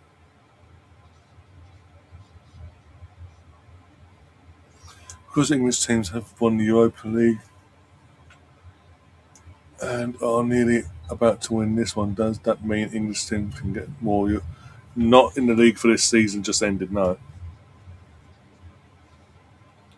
It just means we're going to three, instead of having just Sunderland and Bournemouth in the Europa League, if Palace win this, you have three clubs in terms of in Europa.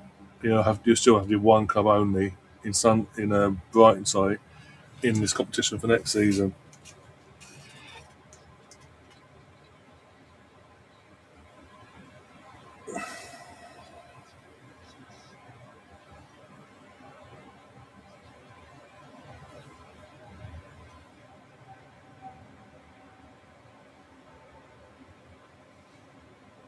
Who's this coming off? Palace.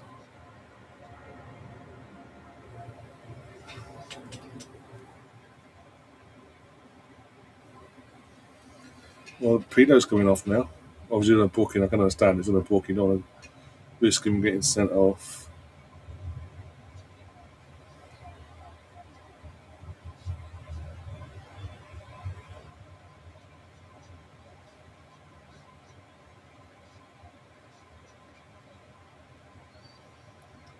And Gusan has come on for Palace.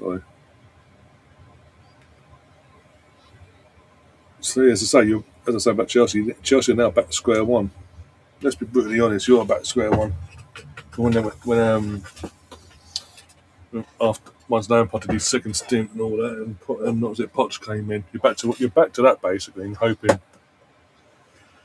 And this time Alonso can have the same effect that Maresca had, and not or and not the Poch effect. Whilst having to sell, you're going to have to loan and sell big bulk of your squad now to bring down because he's not in Europe next season to align with UEFA Fair Play as well because they're waiting. That UEFA are waiting for you to really fuck up and for them to come after you and, and come down here like a ton of bricks basically. They've been lurking for the last 2 years now. They've been lurking, waiting, and now you've just given an opportunity now. And if you don't do the right business in this summer, they're coming for you. Come September, they are not going to hold back. Does that mean we'll have 6 teams in the Champions League next season? Arsenal. No, no, no. You have Arsenal, Man City, Man United, Villa, Liverpool in the Champions League. If Palace win this, because this is Conference League, if Palace win this, they will be in the Europa League with Sunderland and Bournemouth, and Brighton will remain the only club in Conference.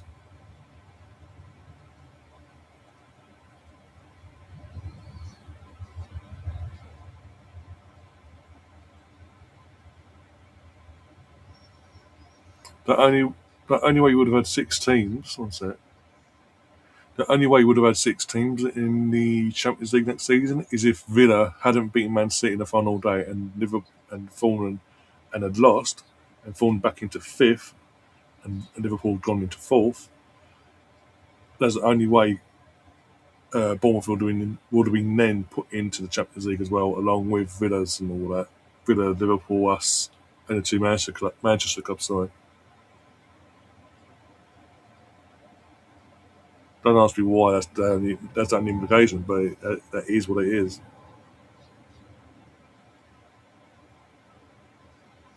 Still mad. 5 clubs in the Champions League next. 5 English clubs in the Champions League. As it stands, 3 in the Europa League itself, and another one in the Conference League.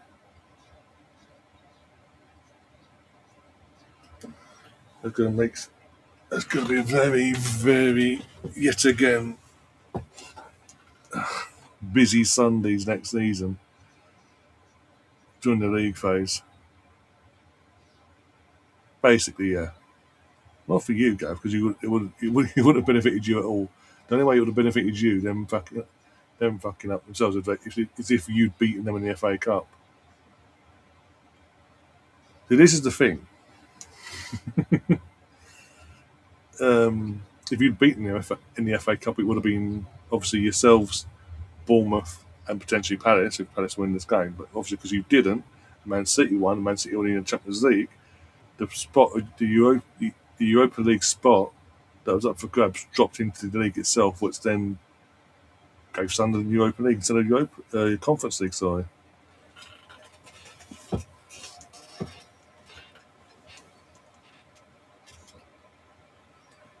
But yeah, Man City messed up big time in terms. I was disappointed. I know the title was done. They're disappointed and all that. But it's Pep's last game, and even his team selection. Look at his team selection. Is like you want to go. Sure, you want to go out on a high in front of your beloved home crowd that you apparently love. In terms of Man City fans, And yet he was just like, it'll be a mixed match of players. Off you go. What will be, will be. Oh, Mendy's been booked for Rayo. I can guarantee you now, if it had been the case of his final Barcelona game, he wouldn't have done that. He would have gone full strength. Home or away, he would have gone full strength. He wouldn't have rotated like that. He took a hit.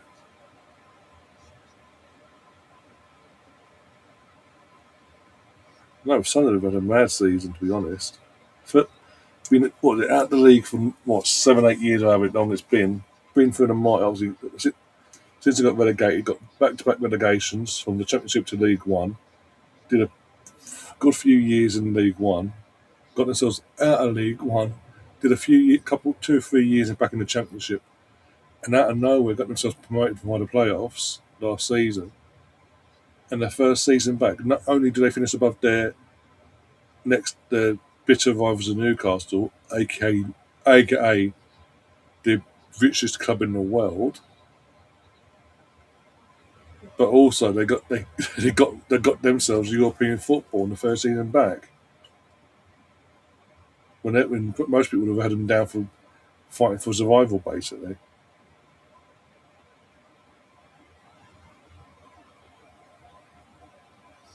We had that this season, Gav, didn't we?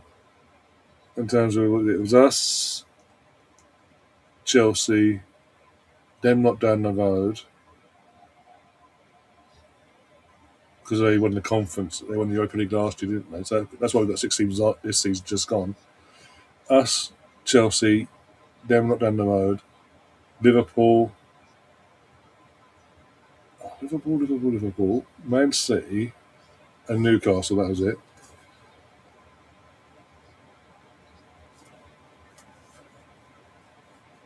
We had our 2 Europa Leagues and the Conference League clubs this year.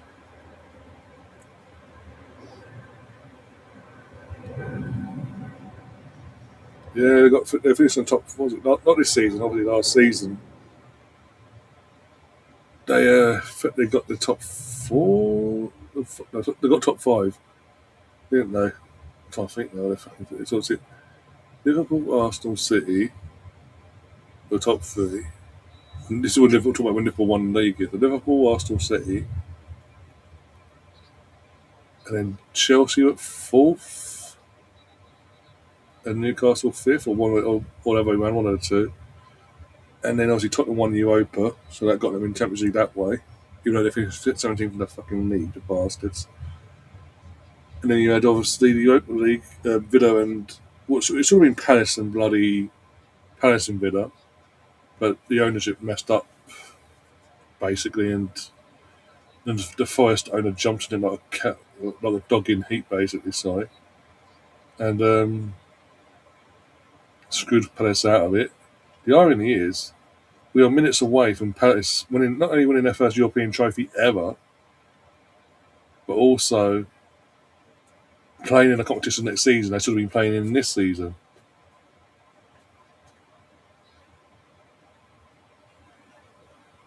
I've got to say it as well. Doing what? I've got to say this. Fair play to Glasner. No matter what's gone on behind the scenes at Palace, and the reasons why he's obviously leaving after this game in the next few minutes, he's out. He's done a fantastic job with Palace. Let's be brutally honest. He's done an amazing job. And to announce what he obviously announced back in December, January, he was out January, sorry. He'd had enough. He wasn't signing a new contract. He was out of here. Form wasn't going great at the time domestically.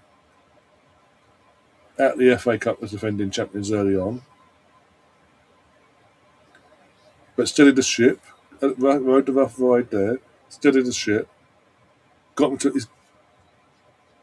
in their normal position of mid-table, but got them to this final basically. Didn't just give it the ghost and go, oh well, sort of thing.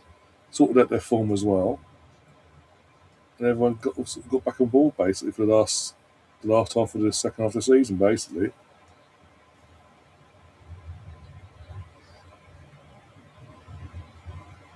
when you consider obviously they lost Eze back into the summer window, and they lost their captain halfway through the season to Man City. Amongst all that, this season, he's still achieving this. And whoever comes in now to replace him has got a huge job in their hands. Huge job to maintain, to the very least, maintain the levels he's brought so far to this club.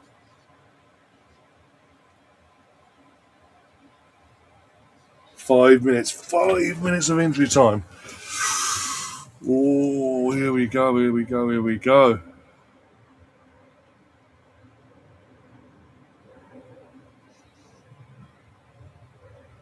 I've not seen that go in terms of what you said about the Sun. I've not seen that myself. It might be true. I don't know. Pardon me. Elise say that was it. Elise a year before to Bayern Munich, and yet they survived. They haven't crumbled and done a West Ham basically. Go on, Sar. Have a run. Go on. Oh, he tried to go for it. Again, it says it all when you're the winger, Sar. Sar's a good player. Don't get me wrong. But he'd rather try it from that angle, have a shot from there, than try and cross it across the face of goal towards Strand Larsen. You know, if Marchetto was on the pitch, it would have all been played to him. That's all I'm saying. As a Londoner and as a supporter of a London club in Arsenal, I'm so happy for Palace. What they've been going through for the last 12 months in terms of the FA Cup success. The overall season they've had, 2 seasons they've had now, and they went from having biggest game of their season last season and winning that, obviously in terms of winning it, biggest night ever and all that, to fast forward 12 months to repeating it again, but in Europe.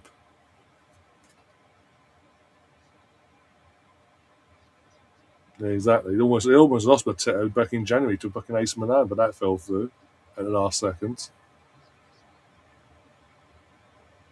That's what I'm saying. Whoever's coming in, whoever they get in, it's got to be on the same level, if not better than what they've currently got with can't remember his name now. It's gone blank. My head's gone blank. But you know one about the manager. Oh my days. Glasner, that was it. Oliver Glasner. Literally, there's no if buts maybes. They have got to get the appointment of his replacement spot on. As a London club, was you happy first when we won it last season? No. Difference is you're a bitter rival. Palace aren't rivals to me. When you consider where Palace were prior to Glasner coming in terms of the flip flopping between Roy Hodgson, manager, Roy Hodgson. Poor boss needs to retire. They kept bringing him back to retirement, the poor fucker. So they're sort of in that middle of the road, going nowhere, but just happy to be existing in the league, basically. So Glasner's come in, won their first trophy ever last year in the FA Cup, the third or fourth time of Arsenal, I can't remember now. Achieving that, and then gets them to a European final after actually he's leaving. It gets them to a European final tonight, and are literally under a minute and a half away from creating history, bigger history than last year for their respective club. And to be honest, he's leaving them technically in a stronger position than what he inherited when he came in. They're fighting for survival. Let's be honest. Yeah, I think it's more what's got. I don't think he's happy that so many of his best players have been sold under him. Basically, be it Elise, Eze, Mark Gay. Mark Gay is the one that put the camel's back, basically, especially the manner of how it happened in January. That was sort of where he just went. Basically, it was all but done. He just went, I'm out basically because they weren't look as much as they're looking to make. Obviously, they're getting money for these players. The work. It just seemed that the ownership aren't looking to reinvest that money into upgrading said players. A lot of wayward shots in from Rayo. Pot shots, hit and hope shots here. You think Son will join Villa? No, I don't. No. No, as it stands, no. Nothing gets so. I just think they've got players already in that position that they need. Unless them players go, then maybe. But you've got yes, they've got Champions League football, but again they are Champions League, Europa League, Champions League, Europa League. Sort of, there you go. Final whistle's gone. That's it. It's done. No messing about in terms of the whistle coming on the fifth minute. It's done. Crystal Palace, for the first time in their history, have won a European Cup, not the European, but a European competition in their first ever European season ever. And they will be playing Europa League football next season. Glasgow goes out on the ultimate high, leaves them, as I say, in a strong, healthy position. As long as ownership fixes stop sending their best players. And yeah, no pressure on the next guy that's coming in. Fucking hell. And I'll be honest, based on the actual 90 minutes, the opposition was non-existent. I mean, they didn't do anything. They can sit there crying and defeat and all that, Vallecano, but they didn't do anything to test the Palace defence or goalkeeper. That's the easiest 90 minutes of football they've probably ever played in their lives for a European final. With all due respect, and yeah, Palace, the opportunity came in the second half. Marchetta was there to get the rebound, and then the Europa League next season. They've got their hands on. As I say, they've managed in 12 months to up the level of what they did achieve last year. Congratulations to Palace. Let's see if Liam pops in at any point if he's able to. Yeah.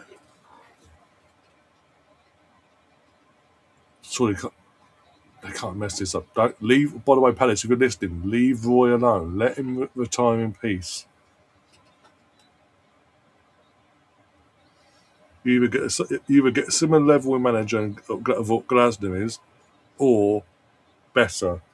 At this point, you cannot mess this up. At this point, for the love of God.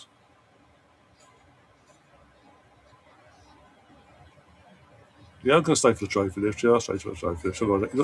It's not like it's going to take 20 years like it did on Sunday for our trophy lift. How much do you think Alvarez will cost you by? Well, reports are saying around 80 to 90 million euro. That's what reports are saying anyway.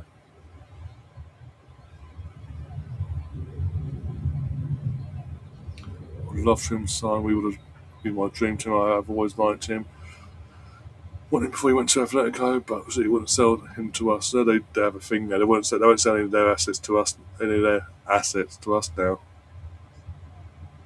Glasgow's having a moment with Sarr now as well. It's all dawning on Glasgow now. I can tell he's just trying to hold back the tears here.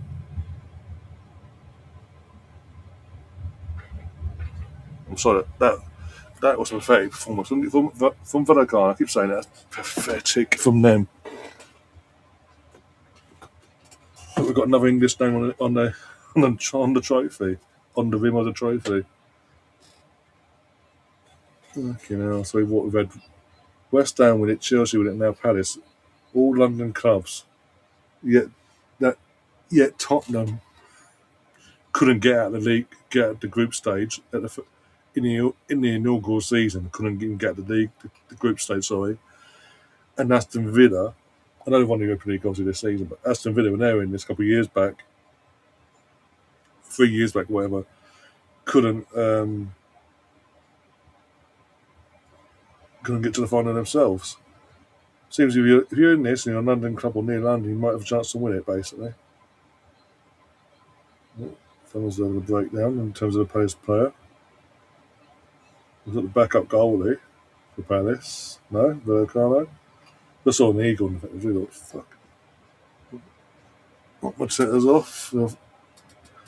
You know what? I'll get more so again. As I say, London, Port London team and Arsenal, London Club at Palace, and what they've been through, but the fans as well that have been so used to having supporting the club that have been in the Championship, the old Division One, come up for a season or two, go down, spend a bit of time back in Division One Championship. So that's the Championship.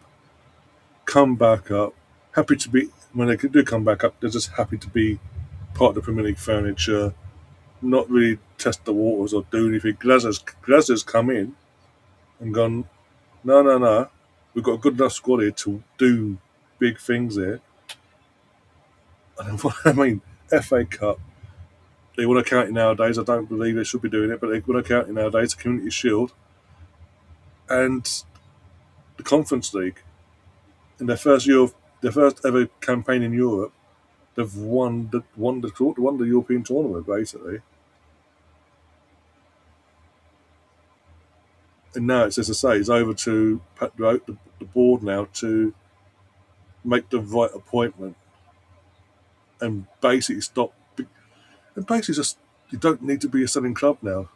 You don't have to keep selling your key assets every year. Build. Glasgow showed you've got a good squad here. Add to it. If you do that, you can do any. If you can do that, you're giving the next guy a fighting chance of continuing the work Glasgow's put in place here.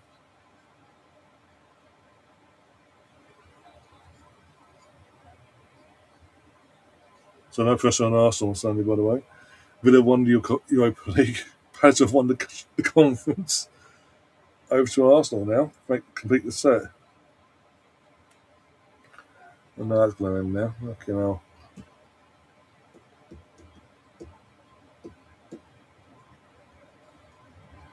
That would be a nightmare for bloody UEFA. Their worst nightmare if England dominate all three competitions in one season. Oh my days!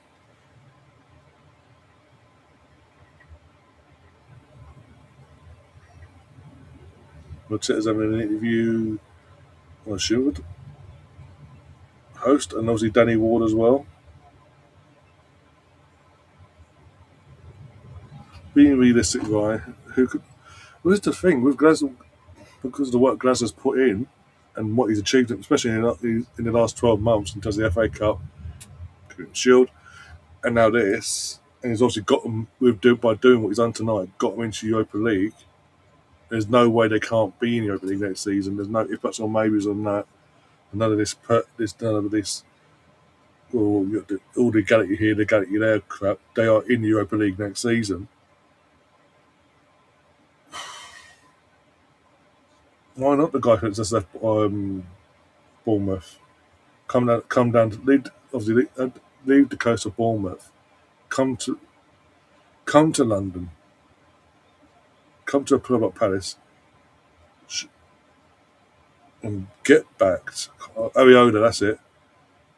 Get backed and show a bit more financial flex potentially, and having London to offer what you can do with not just your squad, with extra players that you don't. If you can do what you did at Bournemouth on that sort of budget, imagine what you could do. It would be. I know they're both in Europa next season now, but let's be honest. It is not a massive upgrade, but it is a upgrade from Bournemouth to Palace, and the expectation's up there now because of what Glasgow's put in place. The expectation is there.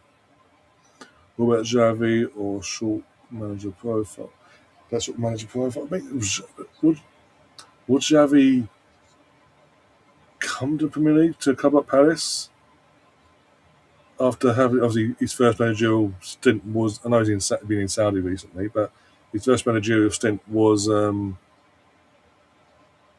Barcelona. So if he's going to come back into mainstay in Europe, is he going to come to a club like Paris that he probably thinks is beneath him? Ten Hag, maybe? No. You want to give. We don't get Pace relegated, do we? Bloody hell, give them a fighting chance. Ten Hag. Jeez. Hello, you.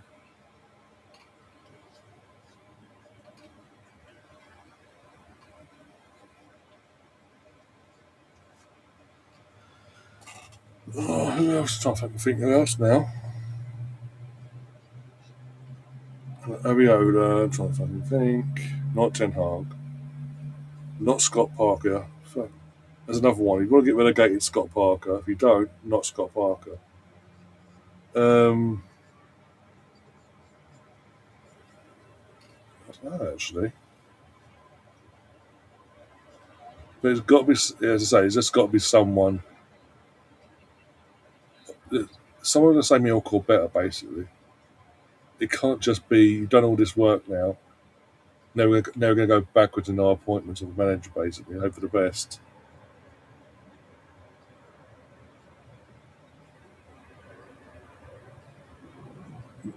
In the long run, that won't be acceptable by this fan base anymore. And that again, that goes back to the work that Glasner's done. That expectations levels at that Palace now within the fan base will be higher than they were when he came in. Let's be brutally honest. Rightly or wrongly, that's going to be the case now. Just find on the odd report here and there, they've kept it very in-house who they're looking at, what they're after, this, that, and the other.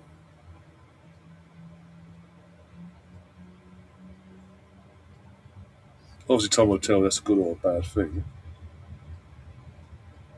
But yeah, Selhurst Park is eventually a year later hosting the Europa League football.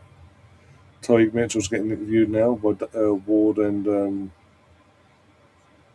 whoever this other guy is. Don't know why the press are having to wear armbands, by the way. But the interviewers there.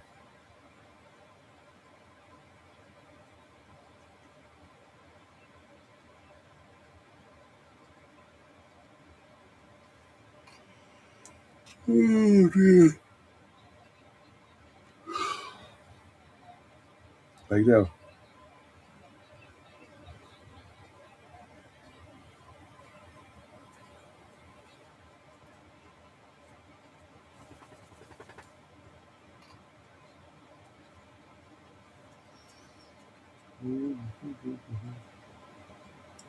Let's see who popped in the group chat one sec.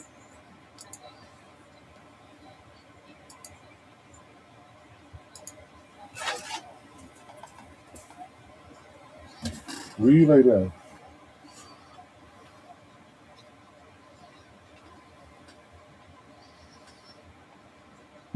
Excuse me.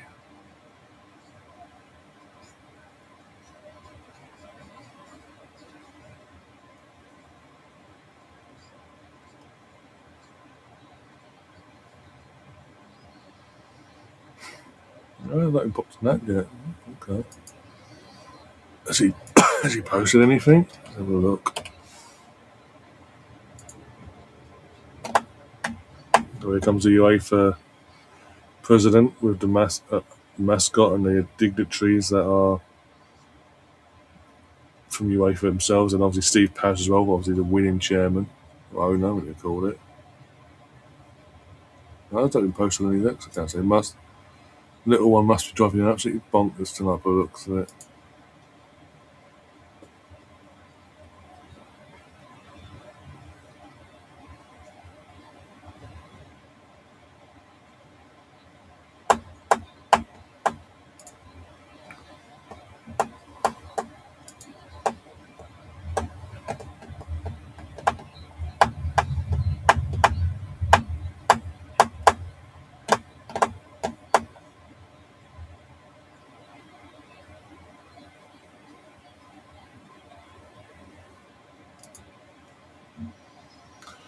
How do you think Lampard and Coventry will do next season, to be honest?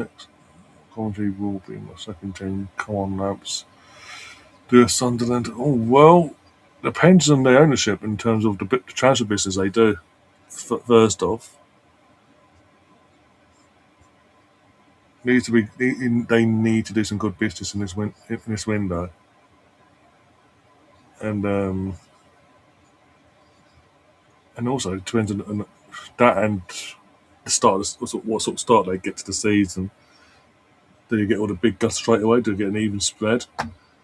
He'd ideally from Lampard's point of view, he'd ideally want a home game, start the season like Sunderland did against a team that's beatable. If the last thing you want as a promoted team, opening day, especially at home, you want to get points on the board straight as soon as possible. Is an Arsenal, a City, uh, Liverpool, for example, or United. I mean, if Coventry got Chelsea, they'd fancy themselves based on what happened this season at Chelsea.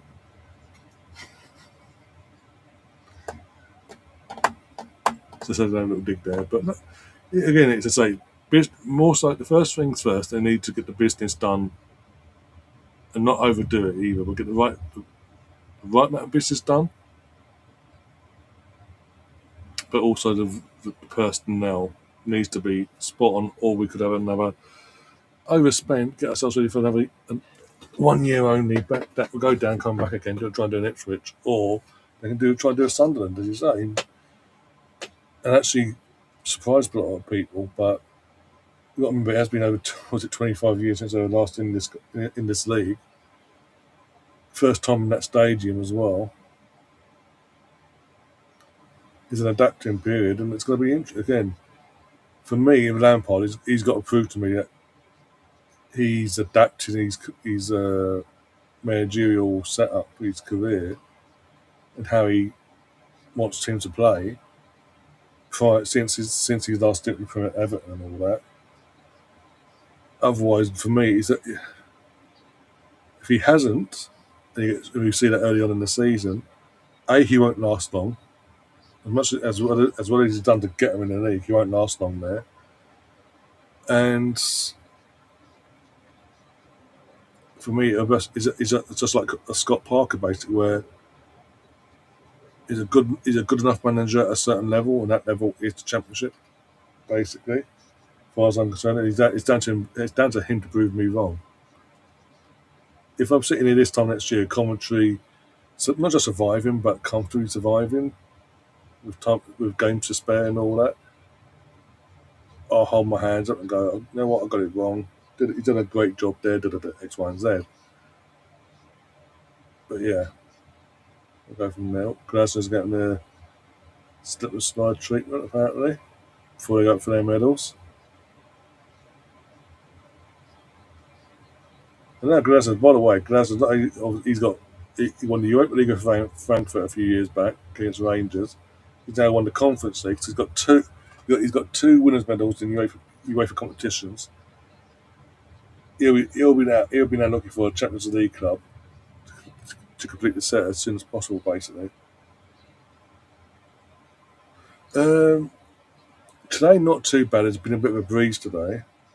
Not too bad. Still a bit, especially around lunchtime. It's from lunchtime till early evening, once the sun's gone down. It's been a bit draining, but bearable, a bit more bearable compared to the last 2 days. Have been an absolute nightmare. No breeze, pure heat. It was an absolute nightmare. If I'm being brutally honest. As the players go up to collect their medals. Also, Brennan Johnson, yes, Brennan Johnson's got a bloody Europa League and now a Conference League. So he'll maybe complete the set one day. You know. Yeah. So we've had a bit of a nicer day. Not great, but still nicer. And then tomorrow we're looking to go spike back up again. Yay. It says it all in terms of I came up an hour before coming live, got me a little aircon machine set up, ice packs in it, and went, all right, get it on going, because I'm not coming up here and fucking melting the second I walk through the fucking door.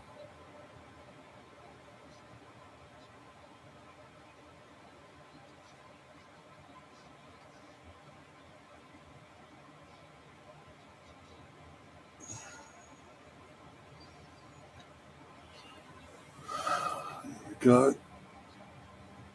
I've got the medals getting handed out now. Here comes Henderson, the captain. That get his hand on. He put his gloves on. Yeah, he's off now with the vase. No longer Chelsea's vase. It's for the next 12 months. It's the vase of Crystal Palace, and there you go. History is officially done, and up in Leipzig, it's going to be painted red and blue for the next few hours, basically. And I'm assuming either tomorrow or Friday, these will get back into South London and have their little parade before they all disappear for the World Cup, basically.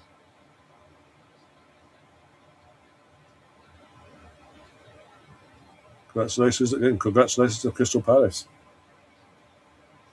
Weren't the greatest of finals, but the opportunity once they settled in the second half. I mean, they didn't dominate that pin the opposition over and over and over again. But when they got this one opportunity, they took it. And even then there's a rebound, but they were still there to take it. And at no point there was a reaction from the opposition team to, in terms of Vallecano, to get back into the game. And Palace really deserved this. They're off now towards their away fans, their own fans. Now they're going to celebrate with the silverware or whatever they fucking called it. But yeah, over to Arsenal now to completely do the hat trick. No pressure.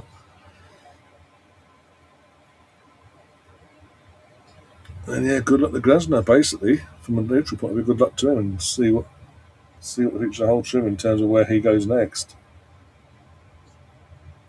See how long this fucking lad lasts, try and last, and fucking hell.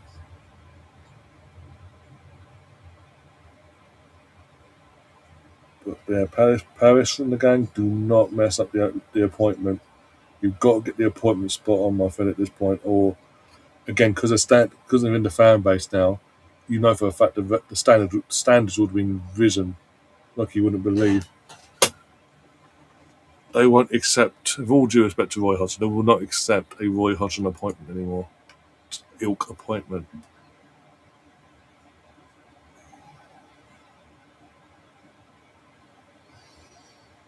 But yeah, who's off now? And on that note, I'm going to get myself out of here. Enjoy the rest of my evening. And yeah, either tomorrow or Friday, myself and Liam and a few others will be back to do the preview for the Champions League final. I'll be back here on Saturday for the Champions League final itself. 5 o'clock kickoff, but we go live at an hour before kickoff. Get all the build up going, the team news in and all that jazz. Really soak up the atmosphere, so to speak. And chill on the lads to go to basically achieve what the women achieved last year and win the Champions League, basically. And then Sunday, as I said, Laura and James will be here with Catherine and whoever else they have to get on for the live reaction to the parade, basically. I'll be at the parade. I'll pop in if I'm able to in terms of get connection. I'll be popping in from time to time. I will be filming stuff as well on my phone to put together for a vlog as well from the parade itself and the day itself as a whole.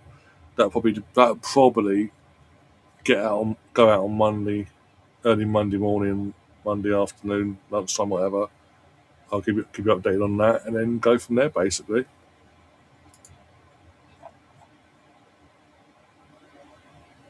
Yeah, get a sponsor for free, yeah. But yeah, on that note, I'm going to get myself out of here.